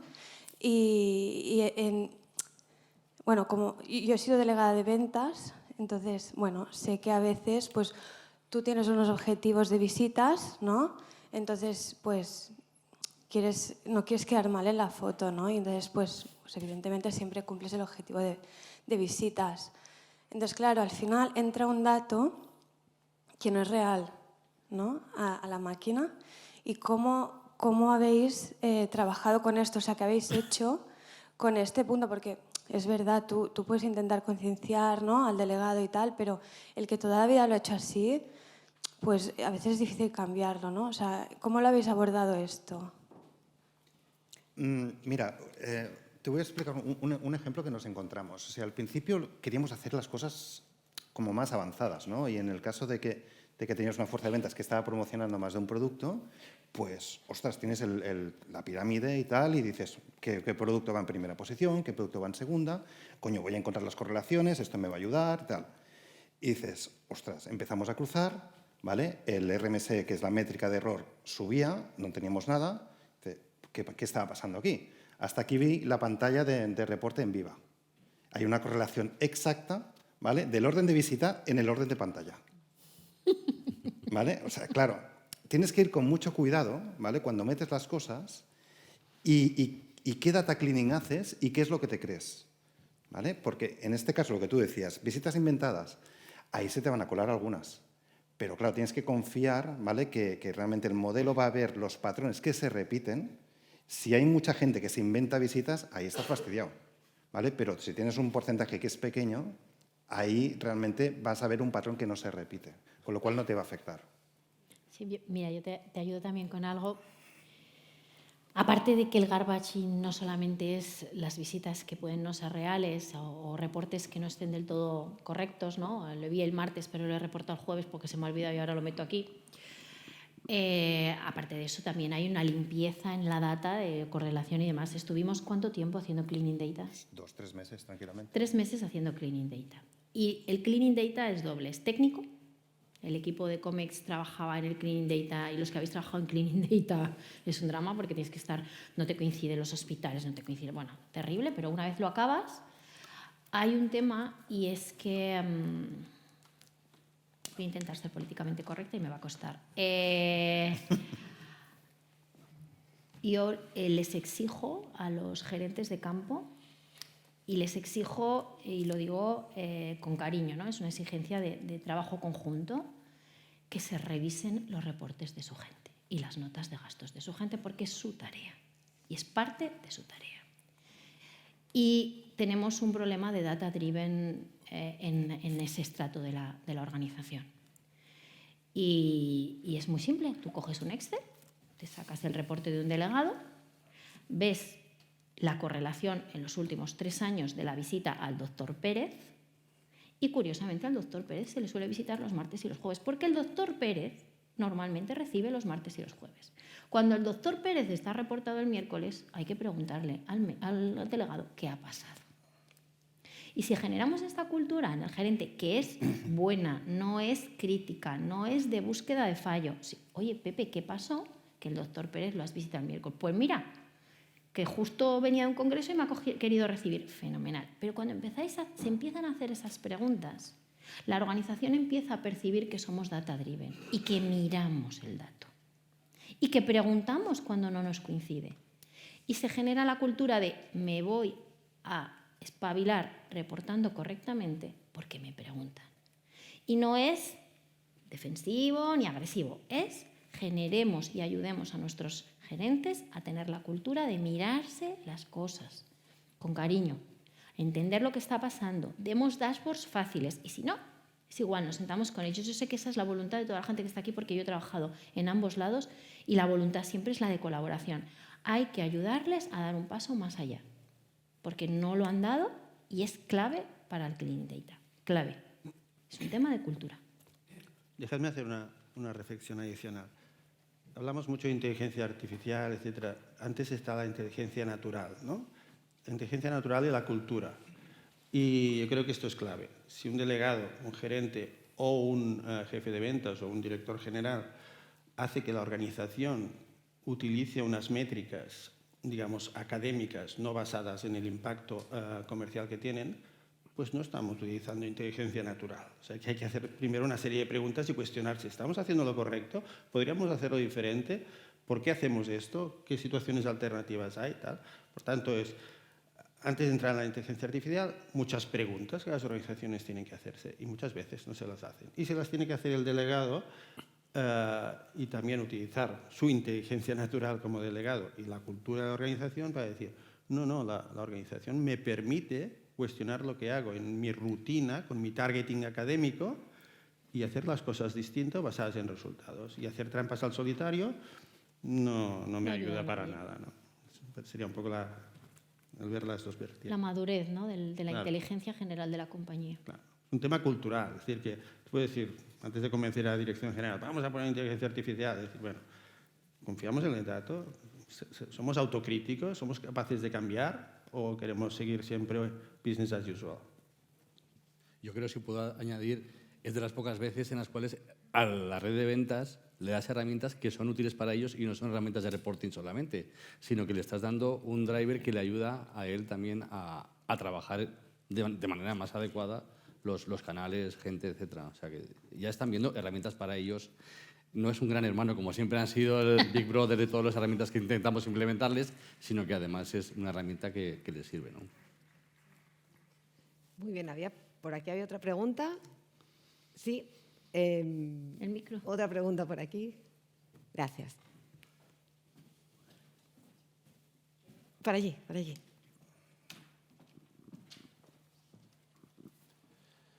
Miguel Ángel de Leofarma. Iba a comentar también lo de Garbage In, Garbage Out, la parte de entrenamiento, pero bueno, me han pisado, así que me he inventado otra pregunta. La típica de si tuvierais que volver a hacerlo desde el principio, ¿qué hubierais hecho distinto? Y también, ¿dónde recomendáis que empecemos? O sea, una compañía que quiere ir, es data-driven, está convencido el comité de dirección, ¿cuál es el siguiente paso? Yo sí que tengo un comentario, porque después de esta experiencia que os he contado, que estuvimos 3 meses limpiando datos, pues si nos das los datos limpios, gracias. Porque ganamos mucho tiempo de que esto al final... Limpiar la casa primero. Exacto. Primero, poner orden en los datos, que los delegados reporten bien, que los códigos de cuentas estén bien, todo bien controlado y que los datos estén limpios. Yo creo que estos son los primeros casos, porque al final se alimenta de datos el sistema. Si tú pones garbage, pues... Sí, y una cosa que también es clave es que al final son features, son variables que metes en el modelo, ¿vale? Y esas variables dependen mucho de la indicación, de la patología, etcétera. No va a ser lo mismo un producto de retail que un producto hospitalario que tenga una complejidad más alta, ¿vale? Con lo cual hay que conocer muy bien qué influye en la venta para meterlo dentro de la coctelera y que tengas ese dato también. ¿Y qué haríamos distinto? Pues mira, lo primero, el día que me reuní con él, que pagara él la comida, empezando por ahí. Fuera bromas, mira, gracias al proyecto y a lo que hemos aprendido, cuando vamos ellos siguen desarrollándolo con otras compañías, yo lo he desarrollado dentro de la compañía en otras áreas, los aprendizajes te hacen ir súper rápido, o sea, tardamos un montón y ahora ya es como quien dice, no voy a decir la máquina de hacer churros tal cual, pero es mucho más fácil. ¿Por qué es más fácil? Pues porque ahora ya le preguntamos al delegado desde el minuto 1. Porque nos sentamos con los gerentes a explicárselo todas las veces que haga falta, todos los minutos que se quiera y les incluimos en todas las conversaciones, que no lo hacíamos al principio. Porque cuando nos sentamos con el Business Franchise Head ya le hablamos en un lenguaje que le entiende. Te vamos a poder decir si hace falta ir a un congreso. Ah, vale, entonces ya flexibiliza porque entiende que le estás contando. Hay siempre una reticencia enorme, ¿no? Yo hablaba de las redes líquidas como algo bueno, pero la organización, el pensar que vamos a mover recursos pudiendo afectar el resultado, todavía somos muy conservadores en Pharma, no tenemos ese punto de decir, venga, pues me tiro a la piscina, ¿no? Decirle, oye, hay fine-tuning, yo te voy a dar recomendaciones, no pasa nada, eliges las que quieres. Poquito a poco, con todo el mundo dentro. Simple, siempre manteniendo la simpleza lo máximo posible. Ahora la verdad es que el rodaje es mucho menor porque aprendimos que metimos la pata varias veces. Al principio nos salían algoritmos que eran muy raros. Salían cosas muy raras al principio. Bueno, sobre todo porque, claro, era el tema de Onco. Estábamos viendo cómo maximizar la venta del próximo ciclo. Claro, lo que realmente en el próximo ciclo es muy corto plazo. Tienes que medirlo a más largo plazo, porque si no, estás metiendo un modelo que es súper cortoplacista y no está teniendo en cuenta la escalera de adopción del médico. Lo que tardas tú en realmente, que como mínimo va a ser 2 ciclos, en cambiar la creencia de un médico. Ahora, estos aprendizajes la verdad es que van más rápido, pero sí, hubiéramos hecho todas esas cosas distintas. Pero había que hacerlas mal para aprender sobre ellas, la verdad. Quizá a tu pregunta otra contribución sería seleccionar muy bien las métricas. Sí. ¿Qué voy a medir? Porque esto es lo que me va a guiar todas las decisiones que tome. Y después de dar vueltas en diferentes métricas, nosotros nos inclinamos. Primero, siempre medimos mucho la growth opportunity, esto es sagrado, es decir, ¿dónde está el dinero? Y la otra es la venta incremental. Es decir, yo estoy haciendo acciones para buscar la venta incremental con el carryover que defina, ¿no? Y esto es clave. No estoy pagando al delegado ni las inversiones para las ventas de hace 2 años, que son mi basal, sino para lo que voy a crecer en el próximo periodo, ¿no? Y creo que esto es muy importante, saber lo que quiero medir. Creo que te has quedado el micro, me lo quedo, me lo Sí, quedo. yo, ya que el Pisuerga pasa por Valladolid. Bueno, yo soy Pablo, de Pablo La Saleta, de Grunenthal, y en primer lugar, espectacular, muy buena ponencia, muchas gracias. Y luego quería preguntar, para el Machine Learning hace falta una buena cantidad de datos y me preguntaba cómo habéis conseguido ese volumen de datos. Porque, pues sobre todo profundidad temporal, ¿sabes? Supongo que habrá sido la parte más difícil de la limpieza de datos. Bueno, la parte de todo venta eso. hospitalaria, esto es fácil porque lo sacas del SAP, ¿vale? Sí. Y al final el histórico es grande. La parte en retail la cosa se complica, sobre todo si tienes Anibrix, porque como van cambiando cada año, entonces ya tienes el Cristo montado. Y ahí Cubi hace sus truquillos también. Sí. Pero bueno, al final puedes establecer mapeos, ¿vale? Para conseguir un histórico más largo. Y sobre todo si tienes un producto que es para especialistas, como lo agregas a área de influencia, ahí la cosa se simplifica mucho. Cuando bajas a primaria, entonces ya la cosa es más jodida. Sí. Perfecto. Y luego me preguntaba también el tema del tiempo de cálculo. Imagino que es por el tema de las permutaciones, ¿no? De probar en 1000 combinaciones de canales, delegado, zona. Bueno, realmente un modelo, en calcularlo, es bastante rápido, ¿vale? Pero el tema es que tienes que hacer muchísimas iteraciones. Esto es lo que se llama en Machine Learning el Hyperparameter Tuning, Sí. ¿vale? Lo que tienes que hacer es buscar todas las combinaciones posibles que te reduzcan el error en el grupo de control, ¿vale? Que al final, esto no lo he explicado, ¿no? Pero esto es muy importante. Es como cuando haces un ensayo clínico, ¿vale? Al final tú dices, entrenas sobre unos datos, ¿vale? En este caso, como es un tema de time series, lo que estás haciendo es un forecasting, dices, vale, ok, tengo 7 años de datos. Me voy a coger los 2 últimos ciclos, ¿vale? Y los saco fuera. Entreno, ¿vale? Con esos datos, ¿vale? Y predigo la venta de los 2 últimos ciclos. Entonces, ahí es como valoras cuán bueno es el modelo.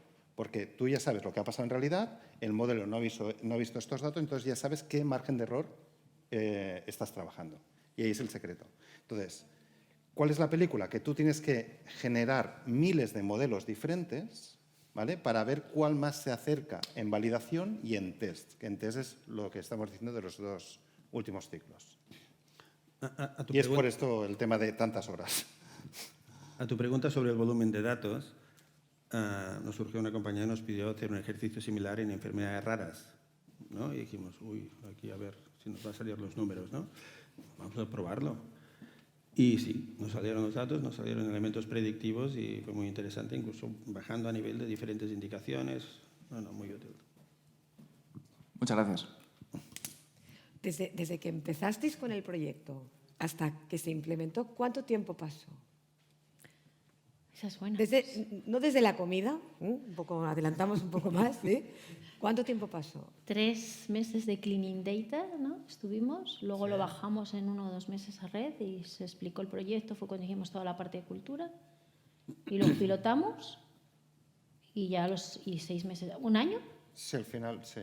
¿Un año más? Sí, porque Para conseguir los datos comparativos ya de control. Sí, para llegar a este Sí, punto, en 1 año, ¿no? Aproximadamente 1 año. Con Y el- utilizasteis entonces, cuando hablas de pilotasteis, cogisteis a un equipo concreto de toda la red de ventas. Sí, la mitad de la red de ventas a un lado, la otra mitad al otro.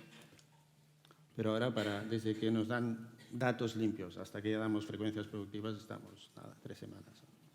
Muy rápido. Sí, pero para los resultados al final, claro, esto va cambiando. El modelo lo tienes que reentrenar cada ciclo, ¿vale? Y al final, claro, necesitas que pase el tiempo para saber si lo que os ha enseñado Raquel, ¿no? ¿Cuál ha sido el resultado? ¿Cómo me impacta esto en ventas?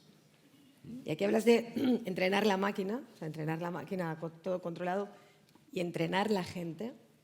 Porque claro, cuando escuchas esto es como cuando hablábamos de la segmentación, ¿no? Es que te pones en la cabeza del delegado, ya están ahora al nivel de adopción. ya están ahora. ¿Cómo os costó? ¿Cuánto os costó? ¿Y qué recomiendas hacer para que realmente la gente lo compre? Y no solamente, no, porque esto te va a dar este resultado. Sí, está muy bien, pero hasta llegar allí...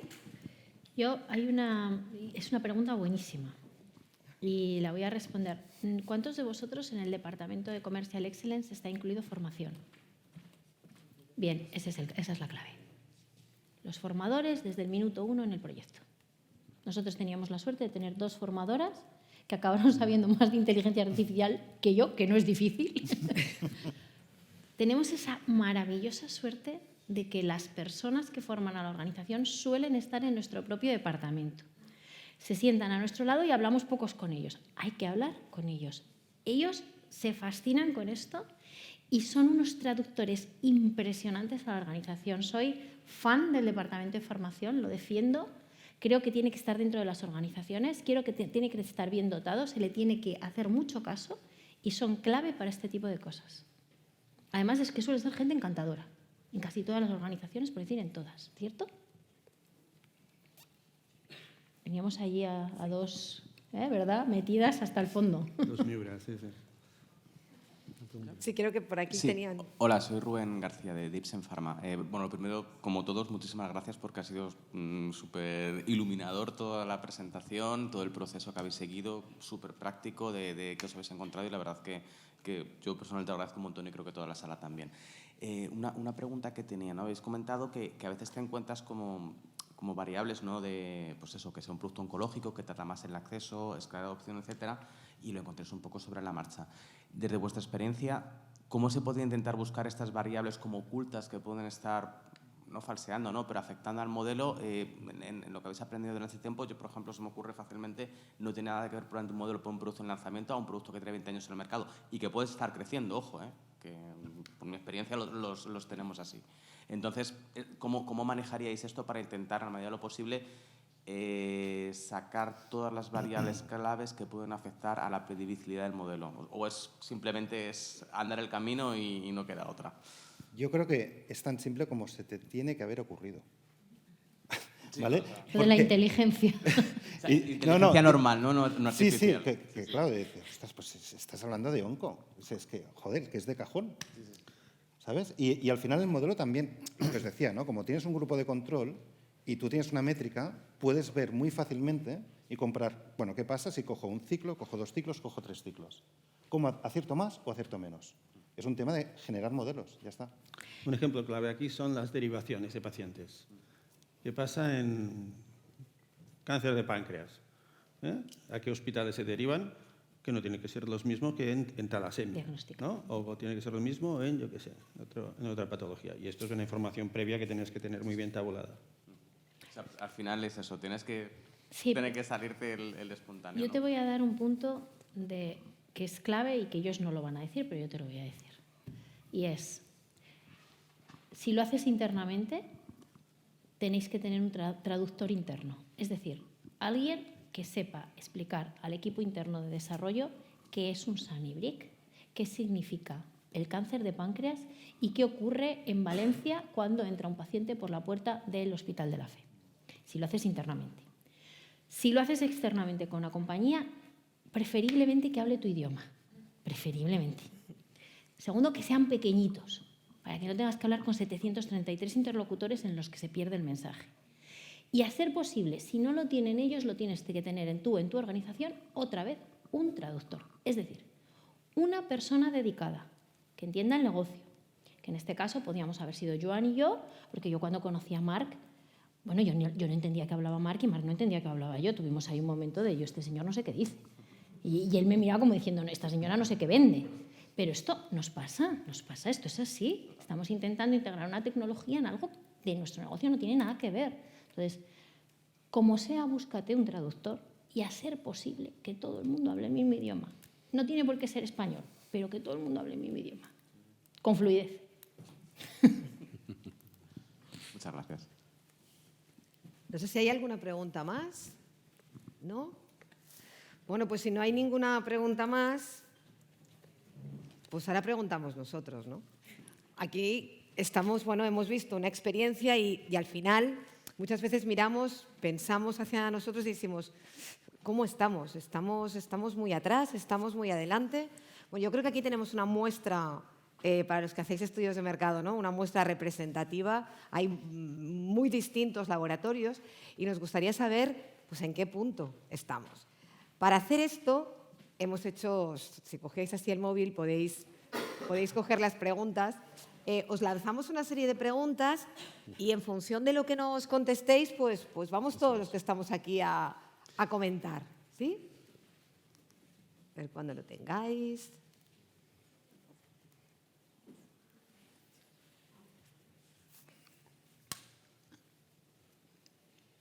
¿Sí? ¿Estáis? ¿Estamos todos listos? Pues venga, pues si podemos ver las preguntas. Ah, mira, ya hay... Caray, qué rapideza, claro, la habéis visto antes que yo. ¿Cómo medís el impacto efectivo de cada acción promocional en el resultado comercial? Tenemos, no lo medimos, estimación interna, inteligencia artificial, machine learning o otro método. El grueso es estimación interna, no sé si es esperable. Es lo habitual. Por ¿no? eso. Es lo habitual, la estimación interna. Yo antepaso aquí la pelota, pero adelante. ¿No? Y a la estimación interna. Bueno, si me dejáis hurgar un poquito más, ¿qué quiere decir estimación interna? ¿Quiere decir que el director comercial ha visto la luz? ¿O hacemos como un survey interno y preguntamos a los gerentes de venta algún input? ¿Qué hacéis? ¿Alguien de los que han contestado estimación interna nos puede contar un poquito? Si nos podéis dejar el micro por aquí, por Sí, favor, por porque favor. ahora sí que va a ser... Lo vamos pasando. Sí.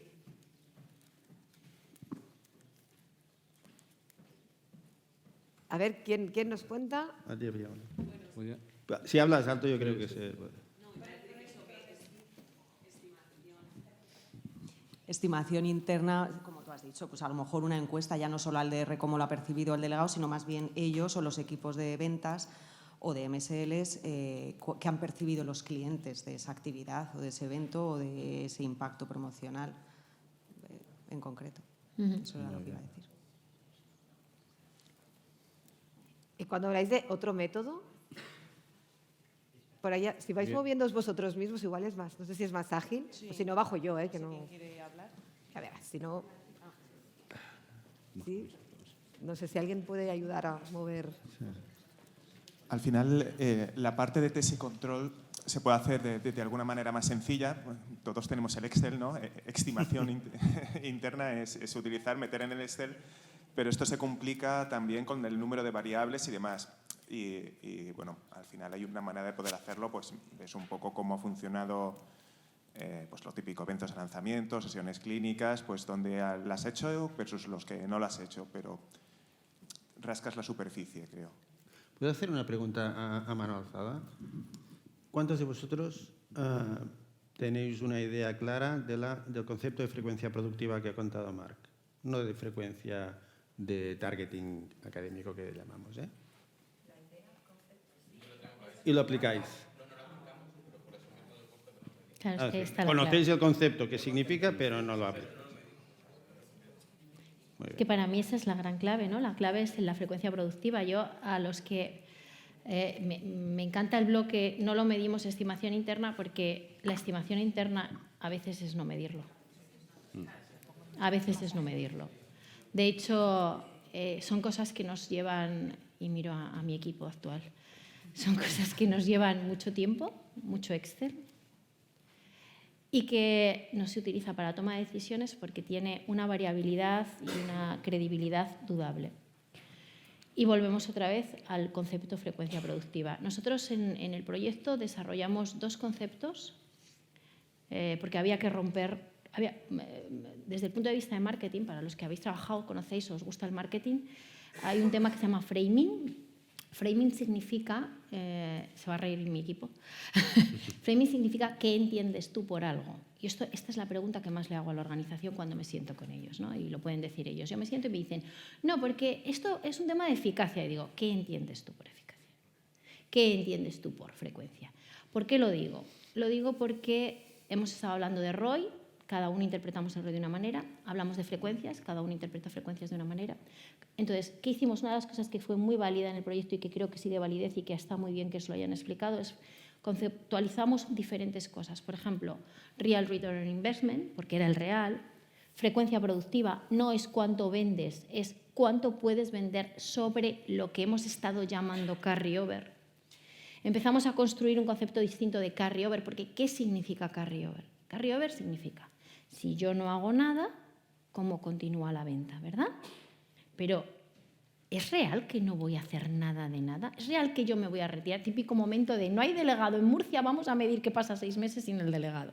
Y ese es el carryover. No, no es verdad.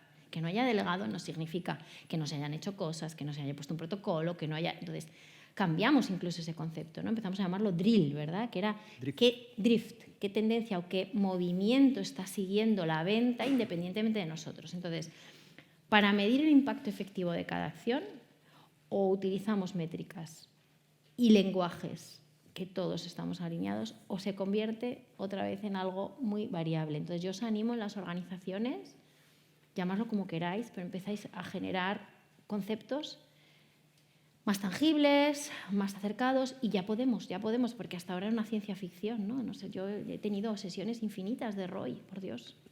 Íbamos para la izquierda, para la derecha, ¿qué es el ROI esto realmente?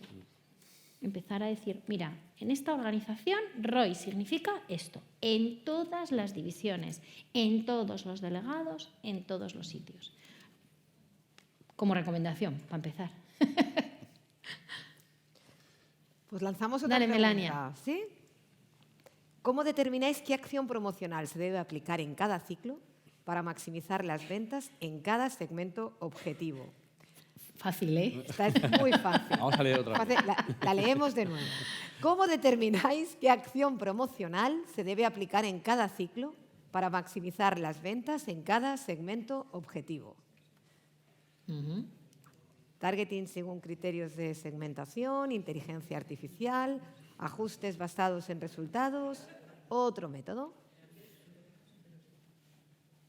Y aquí seguimos construyendo en el sentido de que antes hacíamos una pregunta de qué medimos. Y ahora la pregunta es qué hacemos con lo que medimos. Porque medir está muy bien, pero si no tenemos confianza en lo que estamos midiendo y no tomamos decisiones, no lo utilizamos para tomar decisiones, es como no medir, ¿no? Bueno, el targeting según criterios de segmentación es como el... Me encanta lo del tiering, así que dale. Fijaros una reflexión, ¿no? ¿Quién define la segmentación? Exacto. Normalmente está en el brand plan, ¿no? Se define de una manera, con suerte, cross-funcional cuando se hace el brand plan y se recoge todo el input que aportáis la gente de Business Excellence, ¿no? Y se aporta también la experiencia de campo de gerentes o delegados tal, y se elabora un... Pero en eso no hay ningún input que me diga qué impacto ha tenido efectos prácticos, ¿no? Ni en el market share, ni en captura de growth opportunity, ni en venta incremental, ¿no?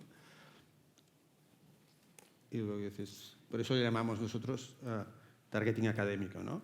En cambio, lo que estamos intentando es cambiar la mentalidad, ir al targeting líquido, muy basado en impacto real. Te veo que tienes ahí. El tema de cuando haces la segmentación y targeting, creo que sí que tiene más o menos. Objetividad, sí que la tienes, sí. No, impacto. Quiero decir, normalmente tú cuando haces una segmentación y targeting realmente sí que puedes cuantificar. Lo que pasa es que no lo haces individual, lo haces a nivel del clúster, ¿no?, de médicos que están en cada punto de la segmentación. Y si ves el impacto que tienes, dices, vale, si estoy moviendo estos médicos, yo qué sé, tienes en las segmentaciones clara adopción, una segmentación comportamental, etcétera, y estos médicos son 200 de mi target y suponen un X% de la venta, si los muevo tanto, sí que puedes hacer un cierto análisis, pero lo haces agregado, ¿vale? Que es lo comentábamos antes también, que es como el impacto que haces de tus acciones, lo haces agregado normalmente, que no es esto que hemos estado hablando ahora mismo, ¿vale? Que son cosas diferentes. Bueno, correcto. Sí que haces cierto impacto a nivel de ventas, ¿vale? Y de seguramente el incremento de ventas que te puede suponer el trabajar un determinado segmento o mover un segmento de una posición a otra, porque vale, mi objetivo es estado actual, estado deseado. Quiero moverlos de que sean unos trialists a que sean a unos yo qué sé, advocates de mi producto. Y sí que puedes hacer más o menos una tal, pero es verdad que se hace siempre a nivel agregado y siempre es un poco así, ¿vale? Aún así es válido, ¿eh? Es muy válido. No. Porque... Adelante, Joan. No hay nada mejor. Aquí hay otra cuestión, ¿no? Que hacemos el targeting, con suerte lo actualizamos una vez al año. Bueno, pues Qué bien. esto está ¿En muy qué bien, organización estabas? Porque realmente la Suerte. posición de cada médico es fluida también, ¿no? Es decir, puede ser dinámica, puede cambiar a lo largo por nada, por entrada de competencia, por lo que sea, por 1000 motivos. Pero bueno, si hacéis cada ciclo, pues ya está.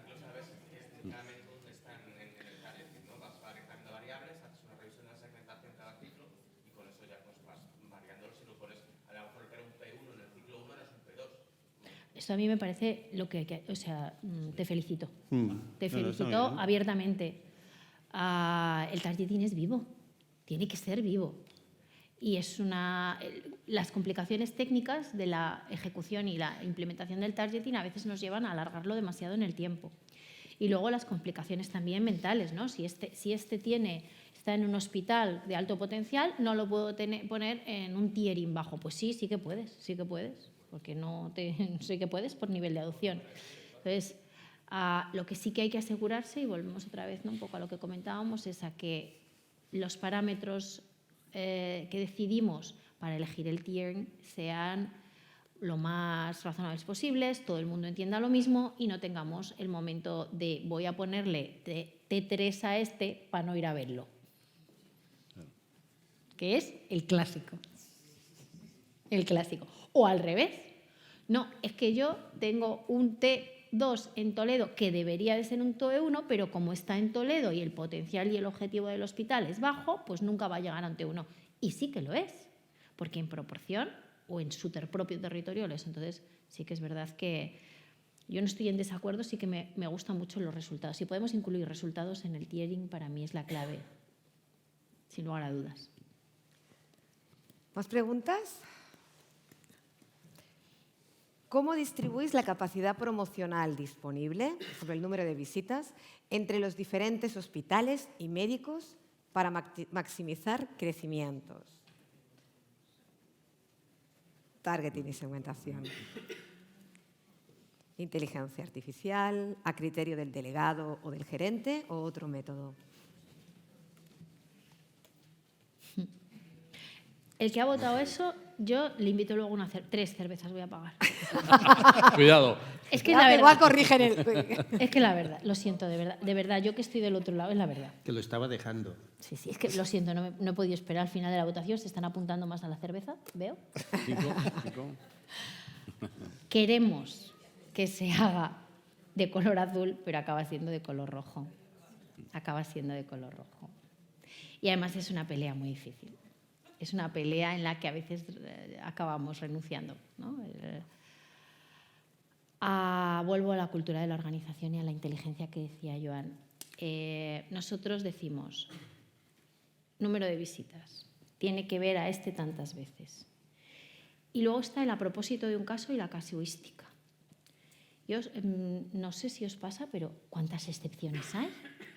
O sea, yo tengo 150.000 excepciones. Hay veces que pienso, no sé ni para qué hago esto, si estos son excepciones. No, es que no se puede. No, es que no me deja el hospital. No, es que no puedo.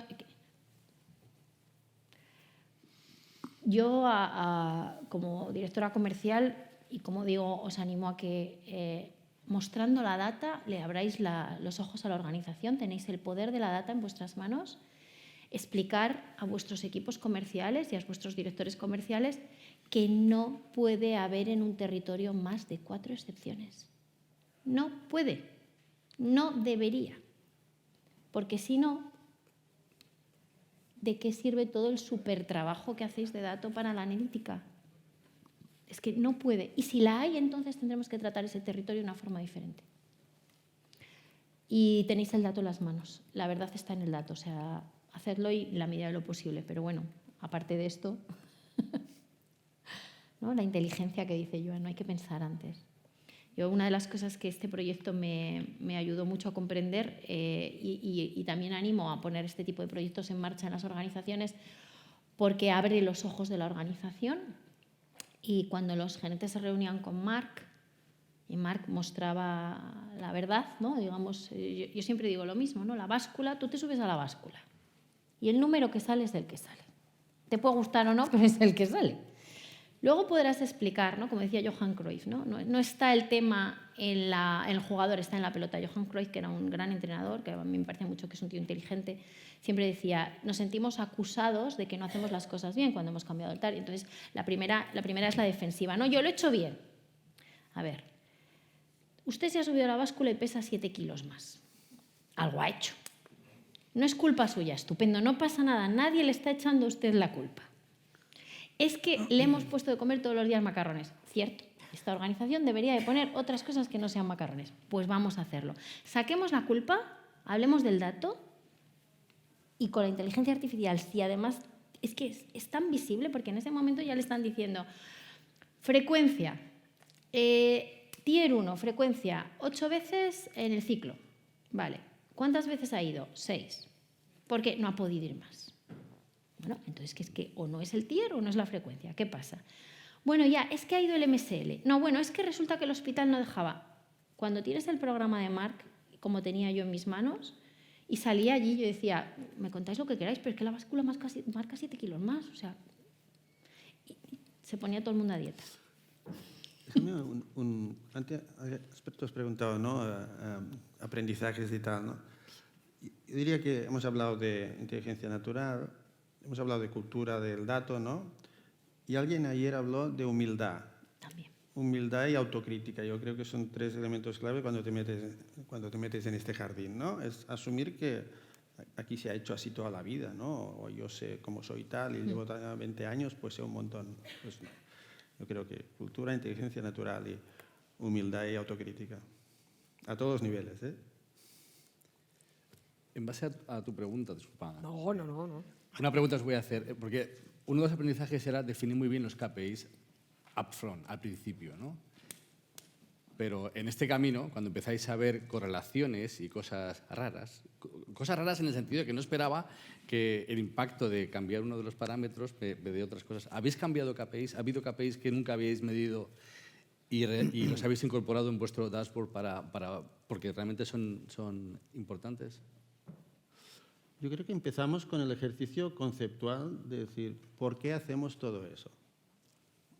¿No? Porque nos metemos a intentar hacer modelos predictivos. Porque lo que queremos es dirigir a la organización donde están las oportunidades. Y, por tanto, ¿qué es lo que mejor refleja las oportunidades? Lo que decía antes, la growth opportunity. ¿Y qué queremos? Dirigir las inversiones de ahí hacia adelante.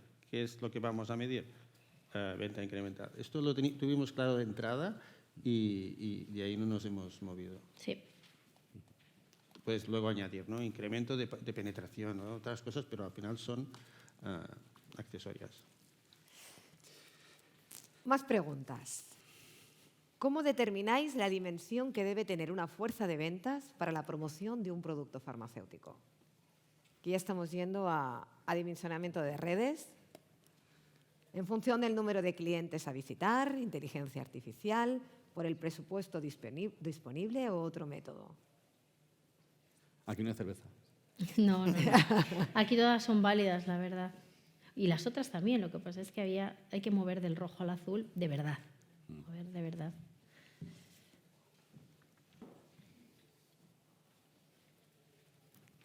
En función del número de clientes, ¿no? En función del trabajo.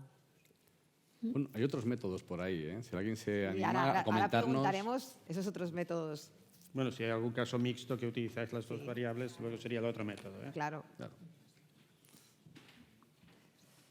Pues ¿alguien quiere contar ese otro método? Igual es ese mix que comentábamos. ¿Sí? ¿Por aquí? Mira, por aquí hay una intervención. Esto de dimensionar es difícil. Es muy difícil. y aquí entran personas directamente, ¿no? Aquí entran personas, ¿no? Y cuando hablas de hemos de dimensionar es cuando... ¿Qué va a hacer? ¿Cómo se va a hacer? Pues en nuestro caso, bueno, soy Isabel de Taqueda. En nuestro caso es un mix que es obviamente el número de clientes a visitar, la carga de trabajo que va a tener, pero también qué potencial hay. Qué potencial hay en esas cuentas, cuántas cuentas son, entran en juego las personas, porque claro, cuando dimensionas también sabes las personas que van a ser, más o menos. Entonces, ves cuáles son, dónde están, o sea, un poco es un mix, o sea, son muchas variables y luego las ponderas. O sea, ponderas cuánto le das al número de clientes, cuánto le das al potencial que hay ahí, cuánto le das al histórico de ventas, cuánto le das al potencial de la cuenta en función de la población que tiene, no solo en función de lo que se vende, el mercado. Entonces hay 4 o 5 variables y las vas ponderando. Entonces, en función de lo que lo ponderas, pues ya son un rango y en función de ese rango pues ya se decide la... Yo mira, sí, mirando el ejemplo, yo estoy en Lumber, ¿no? Y hasta ahora, pues por el tipo de producto retail, mirábamos, pues eso, ¿no? Un número de médicos por la especialidad y el potencial de mercado, ¿no? Ahora hemos lanzado un producto para la migraña, 100% hospitalario, entonces dices, voy a dimensionar, ¿no? Vamos a ver, número de médicos, ya ves, mercado. No hay mercado. ¿No? Como que no hay mercado. No hay mercado, porque no podemos bajar, ¿no? Entonces viene ese punto de, vamos a ver cómo podemos hacer para dimensionar sin saber, sin tener ese conocimiento del mercado a nivel territorial, porque estás hablando a nivel territorial. O sea, viene cuando dices, necesito tener el dato hasta abajo, ¿no? Y empiezas a incorporar a otras variables, ¿no? Pues la población, la prevalencia por comunidad autónoma, porque claro, al final, pues eso sí que realmente es un reto, ¿no? Y tener algo que te ayude... Pero fíjate digo una yo cosa, que... utilizar estos métodos, digamos, de potencial, etcétera, etcétera, ¿no? Tanto a nivel de hospital, de médico, número de médico, etcétera, tiene todo su sentido a montar una fuerza de ventas nueva. Es decir, no tengo histórico, no sé el nivel de sensibilidad a la promoción, no sé qué otras actividades de omnicanalidad puedo incorporar. Imagínate que creáis una fuerza de ventas hospitalaria, 28, 32, 35 delegados en toda España. Muy bien. Lanzo producto, pasa el tiempo. Estos 35 delegados se han quedado ahí para los próximos probablemente 10 o 15 años. Pero a partir del segundo año yo ya puedo entrar con métricas de impacto. Es decir, a ver, realmente la frecuencia productiva, bla, bla, bla, bla, bla, ¿no? Y no incorporamos este dato de realmente sensibilidad.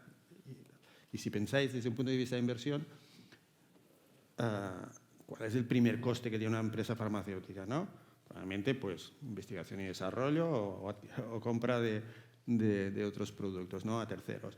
Y el segundo, muy probablemente, es el coste humano de la fuerza comercial.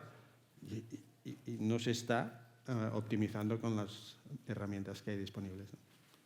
Sí, porque probablemente si toca hacer a lo mejor repensar ese dimensionamiento de una red de ventas en la que ya tienes histórico, probablemente vuelves otra vez a coger la misma información actualizada. ¿Qué número de médicos tengo y cuál es el potencial, ¿no? Igual dejas de utilizar algo que es clave, que es cuál ha sido la evolución de ventas en cada uno de estos territorios. Este dato no lo incorporas en la ecuación, parece de perogrullo. Y hay mucha barrera interna. Es decir, También. Cuando esta fuerza de ventas, y ahora que muchas compañías están trabajando en una unidad de negocio, cada una con su P&L, ¿no? Estos son mis delegados. Y luego puede haber otra business unit que probablemente tendrá un producto más sensible. Esta movilización transversal, entramos en los status quo y luego las agendas individuales, ¿no? Que no es fácil, pero... De hecho, yo estoy acostumbrada, como muchos... Perdón, adelante. Además, que es mucho más difícil cuando son redes que promocionan varios productos. Claro. ¿Cómo asignas un peso a cada uno de los productos? O sea, que ahí... Y un potencial. Tiene truco. Y un tal, sí, una segmentación. Para mí el clásico Excel de potenciales, ¿no? ¿Qué metes, ¿no? Población asistencial, número de clientes en el centro, camas del hospital, o número de médicos, o cuánta gente se está visitando en la zona, más luego cuántos hemos ido. Para mí hay dos cosas que no estamos casi nunca teniendo en cuenta y que son claves, y es que diseñamos en base al presente y no en base al futuro. Siempre pensamos en lo que tenemos hoy y no lo que podemos tener, que esta es una de ellas. No tenemos en cuenta, efectivamente, la evolución y el impacto que ha habido en el pasado y tampoco tomamos otros productos de referencia, aunque no sean de nuestra compañía. Hay mercados que son abiertos, puedes comprar datos y los tenemos de otros productos en el pasado. Pues, por ejemplo, pues, si estamos en un mercado de nefrología, ¿no? Pues cómo ha impactado un producto de hace 10 años, ¿no? Y ya ves que hay hospitales que tenían alta adopción o no. Luego entra la parte de consolidación entre lo que sería el potencial, el headcount y la persona real, y ahí está recursos humanos y estamos los directores, efectivamente, con la parte de lo mío es mío y a mí no me lo quites, ¿no? Eso, el tercer parámetro que es complicado. Y por último, efectivamente, que hablamos de personas. Y la gente vive en sus casas y tiene sus familias. Y mandar al delegado, yo he llegado incluso... A mí me hicieron una vez un truco y me dijeron que el delegado de Murcia podía ir desde Murcia a visitar a Salamanca. Y sobre el papel me lo creí. Luego, por suerte, no lo llegamos a ejecutar, pero en realidad estas cosas suceden a veces, ¿no? Que te dan disparates, ¿no? Yo, para mí, el cambio, después de haber trabajado de esta manera, es, en vez de diseñar en el presente, diseñar en el futuro, ¿qué puedo conseguir? El cambio es qué he conseguido y, por lo tanto, cómo eso me impacta. O sea, tener en cuenta lo que estaba pasando, tanto para mi producto u otros productos del mercado. Y luego empezar a reflexionar con los líderes de la organización que la industria farmacéutica lleva, no sé los años, 200 años vendiendo de la misma manera. Y lo decían ayer algunos de nuestros compañeros en sus ponencias. Hay que cambiar el modelo. O el modelo nos va a cambiar a nosotros. Y como nos cambia el modelo a nosotros, nos va a pillar a pie contra pie, o sea, nos va a pillar de pie contrario. Porque vamos a empezar a ver, y ya lo estamos viendo, el médico que hablaba ayer por la mañana de la Universidad Europea, no recuerdo su nombre. Juanjo. ¿Sí? Juanjo, ¿no? ¿Juanjo? Sí, vale. Los médicos que se licencian hoy en universidades como la Universidad Europea tienen asignaturas digitales, saben programar, viven en el metaverso, son otro tipo de cliente totalmente distinto. Se lo venimos avisando a la organización por activa y por pasiva. Y aún así, ahí está el delegado, pim pam, pim pam, pim pam. Funciona, pero va a dejar de funcionar. Va a dejar de funcionar y nos va a pasar de un día para otro. En un plazo de 10 años esto va a pasar. Venimos avisándolo todos los que estamos en la sala por activa y por pasiva. La organización en algún momento tiene que tener líderes y entender que eso va a pasar y que la asignación de la fuerza de ventas tiene que ir paulatinamente evolucionando. Nosotros, a partir de trabajar con Kaizen, sacamos un proyecto que llamábamos Darwin, por lo de la evolución, y que tenía toda la data que con ellos trabajábamos para explicar cómo de aquí en 15 años la organización tenía que cambiar en el modelo de ventas. Cuando ya dices 10 años, la gente se relaja y empieza a ver el futuro porque entienden que son los que tienen que diseñarlo. Si le dices, mira, pasado mañana vamos a quitar el 50% de los legados porque con el carryover no se necesitan, obviamente te echan y te tiran piedras. Hay que empezar a pensar de esa manera y yo creo firmemente que los departamentos de Commercial Excellence tienen que ser mucho más líderes en este tipo de decisiones en la organización y estar mucho más en la conversación estratégica. Y es en base a este tipo de proyectos y este tipo de interlocuciones que lo podemos hacer. No, más que nunca. De hecho, oye, nos han ampliado, nos han dado gente digital, nos han formado en Scrum, ahora todos somos Agile, ¿verdad? Es una cosa... Oye, es verdad, estabas ahí ¿no? como los farmacéuticos en el hospital, estábamos en el sótano, ahora ya no estamos en el sótano, ahora subimos mucho a dirección. Hay que aprovechar ese tiro de subida a dirección. Hay que preparar muy bien lo que contamos. Una pregunta en función de la evolución, con respecto a la evolución. Yo he estado trabajando unos años en el mundo retail, el mundo del consumo, y directamente los meses de la pandemia nos los ventilábamos.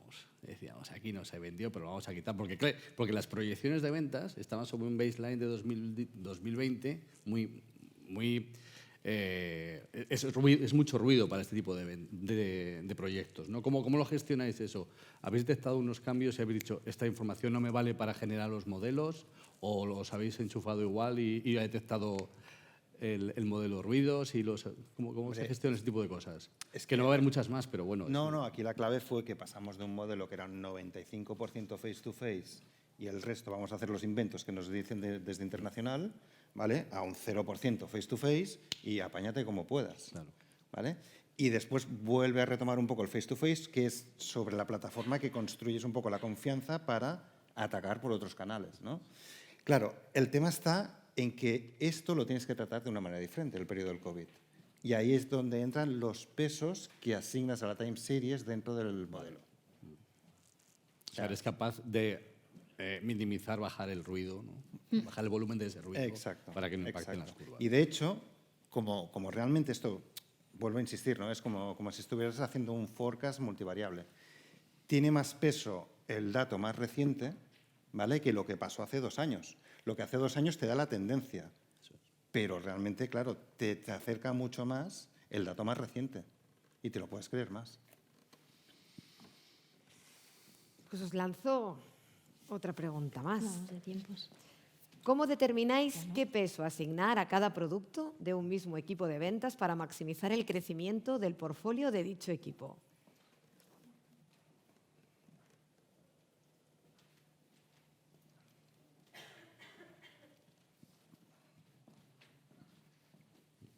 Por contribución, inteligencia artificial, por el objetivo de ventas.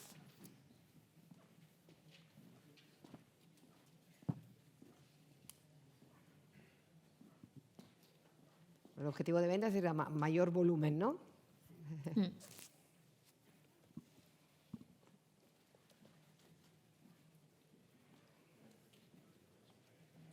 ¿Qué? ¿Cómo lo veis por aquí? ¿Puedo hacer una pregunta a los que han contestado lo rojo por el objetivo de ventas? ¿Podéis levantar la mano los que objetivo de ventas? Mayoría. ¿Objetivo de ventas totales o objetivo de ventas incrementales?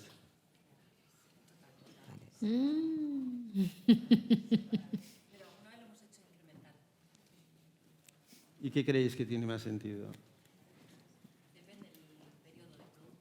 Muy bien, life cycle. Imaginaos que estamos en diciembre haciendo el plan del año y tenemos que decidir, ¿no? Pero depende de la etapa en la que se encuentre el producto. Si es un producto más maduro, si es un producto más que está en lanzamiento, yo pondría a lo mejor más incremental, pero ya si es un producto más maduro, a lo mejor las ventas totales.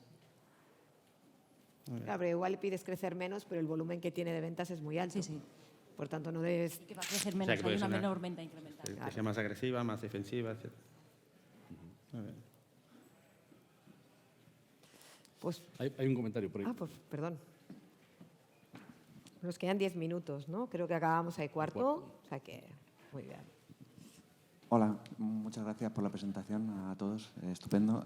Que quería haceros una pregunta de los datos, porque los impactos, ¿los tenéis de percepción del médico o son vuestros de vuestros delegados para medir esos impactos? ¿Te refieres a qué llamamos impacto? A impactos, el face-to-face, por ejemplo, la percepción de los médicos muchas veces difiere mucho de lo que realmente son los datos de las empresas. Nosotros trabajamos en GFK y lo hemos comprobado en varias ocasiones que el médico esos impactos no los percibe igual. De hecho, no sabe, hay veces, ni el laboratorio que le visita. Entonces, no tiene una buena asociación a los fármacos y es algo que realmente me preocupa en los modelos predictivos. Qué buena. En un modelo de este tipo, tú necesitas datos de forma continuada, ¿no?, en el tiempo y luego ver la asociación con los impactos, con el impacto de negocio, ¿no?, como decíamos, ¿no?, venta incremental, incremento de penetración, etc. Si no, tú no tienes una fuente consistente de datos, que puede ser la percepción versus la actividad, que la tengas de una manera periódica, auditable, etcétera, etcétera, no la puedes meter en la lavadora porque no, te faltará histórico, te faltará periodicidad, etcétera, ¿no? Es un sesgo que puede haber, pero tenemos que comérnoslo. Pero ahí luego está también la inteligencia personal, ¿no? Cuando te pasa que efectivamente tienes un delegado que hace 150 impactos y le preguntas al médico y no sabe quién es, no hay venta. Entonces, como no hay venta, la correlación es que por más que subas los impactos, no hay venta. Y ahí entra la inteligencia. Y es o el delegado no impacta, o miente, o aquí pasa algo. Y alguna decisión tendremos que tomar, que no la toma la máquina, la tomamos las personas. Hay en nuestro modelo que estamos muy contentos y tal, hay que ver que funciona y tal, tiene una debilidad clara. Es muy cuantitativo. Nosotros no podemos medir la calidad de la visita, ¿no? Y esto es un elemento clave. En luego el impacto que ha tenido en la percepción, claro, y en la venta. Es decir, la calidad tiene que estar por ahí, ¿vale? Pero... Habla. Muy en línea con lo que dice Liz, quizás a mí también me toca porque yo he estado en los dos lados, ¿no? Las empresas que han hecho auditorías de este tipo y ahora en laboratorio. Quiero decir, a mí siempre, yo creo que hay buenas herramientas para medir la percepción general de los médicos y por ejemplo, pensando en una actividad promocional, el clásico Channel Dynamics de IQVIA, hay en mercados que funciona la correlación súper bien, además si tienes que hacer tu modelo, si te afecta un ciclo, a 2 ciclos, etcétera. Inteligencia tal, tienes un producto que es de 6 meses, no te va a funcionar bien si haces el ciclo siguiente, la evolución, si no lo haces a 2 ciclos, porque realmente afecta a los 6 meses, no ese tipo de inteligencia. Pero realmente esos datos están, esos datos se compran y hay agencias que tienen buen nivel de trabajo de esos datos, pero claro, te da la foto global y con un poco de suerte la foto a nivel comunidad autónoma. O sea, ¿hasta qué punto sería posible en un modelo que se basa en datos nominales, como aquel que dice, ¿no? ¿Cuánto impacto en este médico, cuántas veces? De alguna manera entender bien, o sea, ponderarlo o incluir en la caja mágica, como queramos decir, ¿no? También esos audits externos generales de todo el mercado que nos pueden dar esa inteligencia un poco, ¿no? para realmente hacer fine-tuning del modelo y ciertas cosas pues también mejorarlas. No sé hasta qué punto es posible, bueno, dejo la pregunta en el aire. Bueno, aquí entramos con el tema del garbage in, garbage out, ¿vale? Porque, claro, tú coges el dato de el que comentabas, el de IQVIA, el antiguo CAM, ¿no? Te estás refiriendo. Claro, esto tienes el dato a nivel nacional, esto te sirve como benchmark un poco de qué están haciendo tus delegados y qué es lo que se percibe y qué está haciendo la competencia. Pero una cosa es clave, que realmente en este dato te está dando el índice de recuerdo de visita, no el índice de lo que está haciendo. En el mercado. Quiero decir, tú al final, yo entiendo que no funciona igual un modelo cuando tienes un competidor solo que cuando tienes 5. Sí. O sea, me estoy planteando, en mi caso trabajamos con 2 competidores, 3 máximo, que cuando trabajaba en diabetes en AstraZeneca, que eso era, te falta la bayoneta, ¿vale?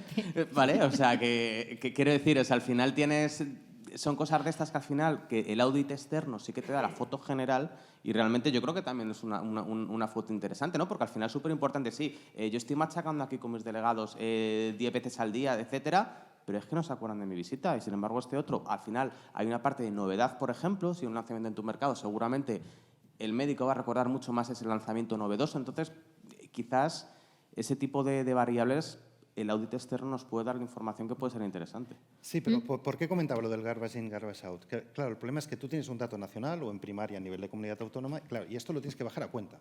Sí, claro, o sea, claro. Sí. A Sanibric o hospital. Entonces ya estás haciendo supuestos. ¿Cómo lo bajas? No, claro, si por eso he dejado la pregunta en el aire, porque es algo que sabemos que sucede, ¿no? Y que sabemos que a lo mejor nuestro impacto no es el mejor del mundo por entrenamiento de red de ventas, porque es un producto súper maduro y ya están aburridos los médicos, porque la red no está motivada, yo qué sé, por 1.000 millones de variables que son incontrolables, pero sí que sabemos el dato general, lo que está pasando, ¿sabes? Entonces realmente, bueno... Sí, pero el riesgo que tienes de meter un sesgo cuando lo bajas es muy alto. Entonces igual acabas confundiendo más a la máquina que otra cosa, ¿sabes? Vale.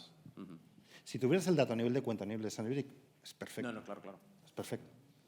Pero no es el caso. Sí. Mira, por allí. Si no lo entendí mal, tenéis el ROI por cada actividad y lo bajáis a nivel hasta de cuenta, si no entendí mal. Entonces ahí ves quién tiene más o menos ROI con el face-to-face. Y es fácil ver, porque yo en otras vidas con menos variables, ves que la visita médica en unos sitios funciona mejor que en otros. Y ahí está la pregunta. Entonces ahí ves bueno, ¿y por qué aquí funciona tan bien y aquí menos? Y ahí está la pregunta, del cualitativo. Ahora vendrá otra pregunta en esta línea. Bueno, no sé si va a venir esta otra pregunta, porque vamos un poco... Bueno, y también cuando veíais las gráficas estas de frecuencia productiva, todos aquellos puntitos o eran Sanibric o eran cuentas. Claro, realmente es para una misma frecuencia, tienes comportamientos que son diferentes. Y ahí es donde entra el intervalo de confianza. A ver, lo que está claro es que acción trae reacción. O sea, una acción trae una reacción. Si una acción no trae una reacción o el impacto de esa reacción no es el esperado, algo pasa. Y en ese algo pasa, muchos de los que estáis aquí ya especuláis teorías. De delegado, ya lo vengo diciendo yo que no. O curioso que cuando va el MSL, este MSL en particular, allá donde visita tú, oye, ¡pamba! Pasa algo, ¿no? Claro, ahí está el que con esta data nos tenemos que sentar y dejar de hacer lo mismo y empezar a decir, y esto es muy difícil, hay que explicarle conversaciones. Luego ya ahí está la organización que les haga una formación a los managers de conversaciones difíciles. Conversaciones muy difíciles. Yo tengo conversaciones, de hecho creo que me pagan por tener conversaciones difíciles, sinceramente. Hemos tenido conversaciones difíciles durante este proyecto, ¿no? Nos hemos sentado con gerentes a los que ha habido que decirles, sí, yo ya sé que te cae muy bien, pero algo no funciona. No hay impacto, no hay relación entre el impacto y lo que sucede. Entonces hay que hacer después la parte de la inteligencia, ¿no? Y esas variables cualitativas no están, pero las conocemos o las podemos pensar. Yo para mí, cuando preguntaba el what's next, yo me miro mucho el espejo de las consultoras estratégicas, que son capaces de poner en marcha proyectos y incentivar a las personas que los llevan a través de incentivación cualitativa medible. La frase incentivación cualitativa medible. A día de hoy no medimos, o sea, no hacemos el conocimiento cualitativo de la visita, ¿no? Hemos tenido a los de STEM dando vueltas, no sé si están por aquí o han estado, que nos han evaluado los delegados con mejor o menor o peor fortuna. Pero, ¿sabéis quién evalúa al delegado si realmente es bueno y lo hace fenomenalmente bien? Es su gerente. Lo que no tenemos es una forma de que el gerente objetivamente reporte y nos diga, pues que no hace preguntas. Pues es que es verdad que no tiene una interacción. Y si eso pudiera, yo para mí ese es el futuro. Yo para mí, una de las cosas que me fascinaba de trabajar en este proyecto, y yo le decía a Marc, ¿y si en el futuro hacemos un Tinder pero en versión delegado? Es decir, ¿no? Que le pudiéramos preguntar al gerente o al delegado cositas como, ¿habéis hablado de sus hijos? Sí. ¿Habéis hablado de la comunión de la niña? Sí. ¿Habéis hablado del producto? Un ratito. ¿Te ha dejado comentar? Todo muy friendly para que no haya... Y que el algoritmo me dijera, como me dice en Tinder, ha habido match. O me diga, no ha habido match. De hecho, este caballero con su cámara ya te dice si ha habido match, ¿no?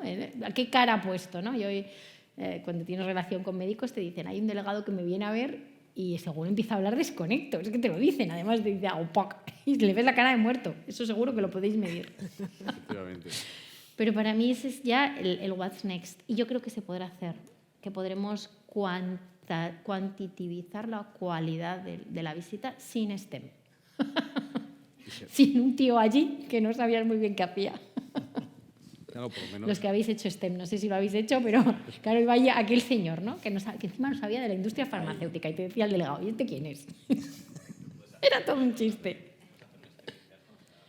Eso es lo que... Y encima, si lo podemos reportar y aplicar la inteligencia artificial, ahí está la clave. Y ahí entonces empezamos en el what's next, ¿no? O sea, además de lo básico, que es interacciones en campo, calidad del material promocional, calidad del canal que estamos utilizando, y esto para mí es incremental y ahí es donde tenemos que ir. Bueno, pues ha terminado el tiempo. Pasamos solo de 1 minuto y lo mejor es que ha estado muy bien, yo creo. Os quiero dar las gracias, empiezo, si me permitís, por ellos, por haber propuesto hablar de esto, por haberos involucrado tanto, porque hemos tenido varias reuniones, porque creo que seguro que de aquí salen cosas súper interesantes. Muchas gracias a vosotros. Habéis intervenido muchísimo. Habéis sido también muy generosos. porque con vuestras reflexiones habéis compartido qué pasa en vuestras organizaciones. Y me voy súper feliz, de verdad, súper feliz. Muchas gracias. Muchas gracias. Y sí, Un aplauso para nos vosotros aplaudimos, también. ¿no?